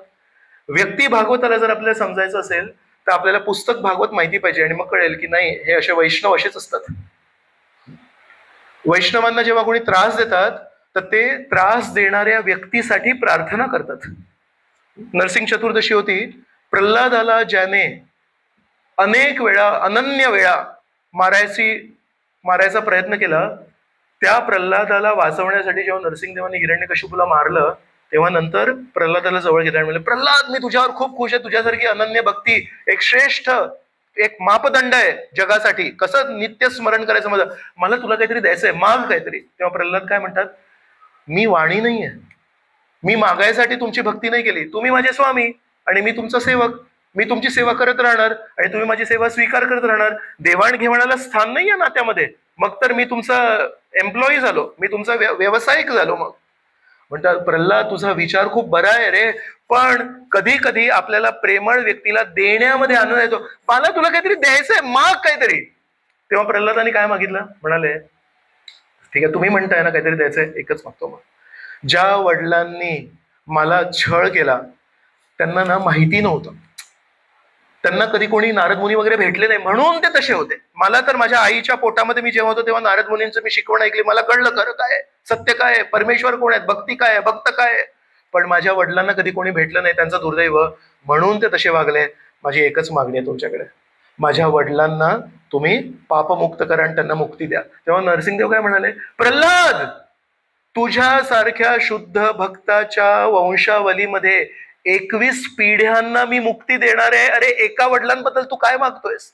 आणि म्हणून प्रल्हादाचा मुलगा कोण, विरोचन, विरोचनाचा मुलगा कोण, बली, बलीचा मुलगा कोण, बाणासूर. आणि नंतर कृष्ण कथेमध्ये येतं, श्रीकृष्णांचा नातू कोण, अनिरुद्ध. अनिरुद्धाचं लग्न कोणाशी झालं, उषाशी. उषाचे वडील कोण होते, बाणासूर. बाणासुराने परमेश्वराच्या नातवाला जेलमध्ये कैद केलं आणि श्रीकृष्ण तिथे गेले आपल्या नातवाला सोडवण्यासाठी बाणासुराकडून. तेव्हा बाणासुराला मारलं नाही श्रीकृष्णांनी. का माहितीये, कारण बाणासूर हा प्रल्हादाच्या वंशावलीमध्ये 4थ्या पिढीमध्ये येतो. तर ज्या व्यक्तीने त्यांच्या नातवाला त्रास दिला त्या नातवाला श्रीकृष्णांनी नाही मारलं, कारण प्रल्हादाच्या वंशावलीमध्ये येतो म्हणून बाणासूर. तर सांगायचं तात्पर्य काय की श्रीकृष्ण एका शुद्ध भक्ताला किती प्रेम करतात, स्वतःच्या नातवाला ज्याने त्रास दिला त्याला मारलं नाही भगवंतांनी, तो बाणासूर आहे. तर प्रल्हादांनी मागून मागून काय मागितलं, ज्यांनी त्या व्यक्तीला मारायचा वारंवार प्रयत्न केलाय त्यांच्यासाठी मुक्ती मागितली. आणि परमेश्वर म्हणतात, प्रल्हाद तू जर ते मागितलंयस, एक नाही 21 पिढ्यांना मी मुक्ती देईन. तर हा वैष्णव धर्म आहे. हा आपल्याला कोण सांगणार, हा वैष्णव धर्म आपल्याला नरसिंह पुराणामध्ये नाही मिळणार. खरी गोष्ट आहे, नरसिंह पुराण मी एकदा वाचायला घेतलं, एकदा नरसिंह कथा करायची होती मला, तर मी विचार केला आपण श्रीमद भागवतामध्ये हे सगळं वाचू, आपण नरसिंह पुराण वाचूया, त्याच्यामध्ये काही एक्स्ट्रा डिटेल्स मिळतील. तर कधी कधी कोणी कोणी काय म्हणतात ना, नखामध्ये नरसिंहदेव लपलेले होते वगैरे, ते सगळं नरसिंह पुराणात आहे. जेव्हा नरसिंहला असं मारलं, हिरण्यकश्यपूला असं मारलं नरसिंहदेवाने, मग बघितलं कुठे गेला तो, दिसलाच नाही. कुठे कुठे होता हिरण्यकश्यपू, या नखामध्ये फसलेला होता. तेवढा लहानसा होता हिरण्यकश्यपू नरसिंहदेवांसमोर, एवढे मोठे होते नरसिंहदेव. तर ते सगळे डिटेल्स नरसिंह पुराणात आहेत. पण एक मला लक्षात आलं, भागवत आपल्याला भावना प्रधान ज्ञान देतं. प्रल्हादाच्या मनात काय भावना होती, नरसिंहदेवाच्या मनात काय भावना आहे, आणि बाकी सगळे पुराण, नरसिंह पुराण, वामन पुराण आहे, वामन देवांची कथा करायची वामन पुराण आहे, पण त्या वामन पुराणामध्ये एक्स्ट्रा डिटेल्स ते कसे दिसत होते.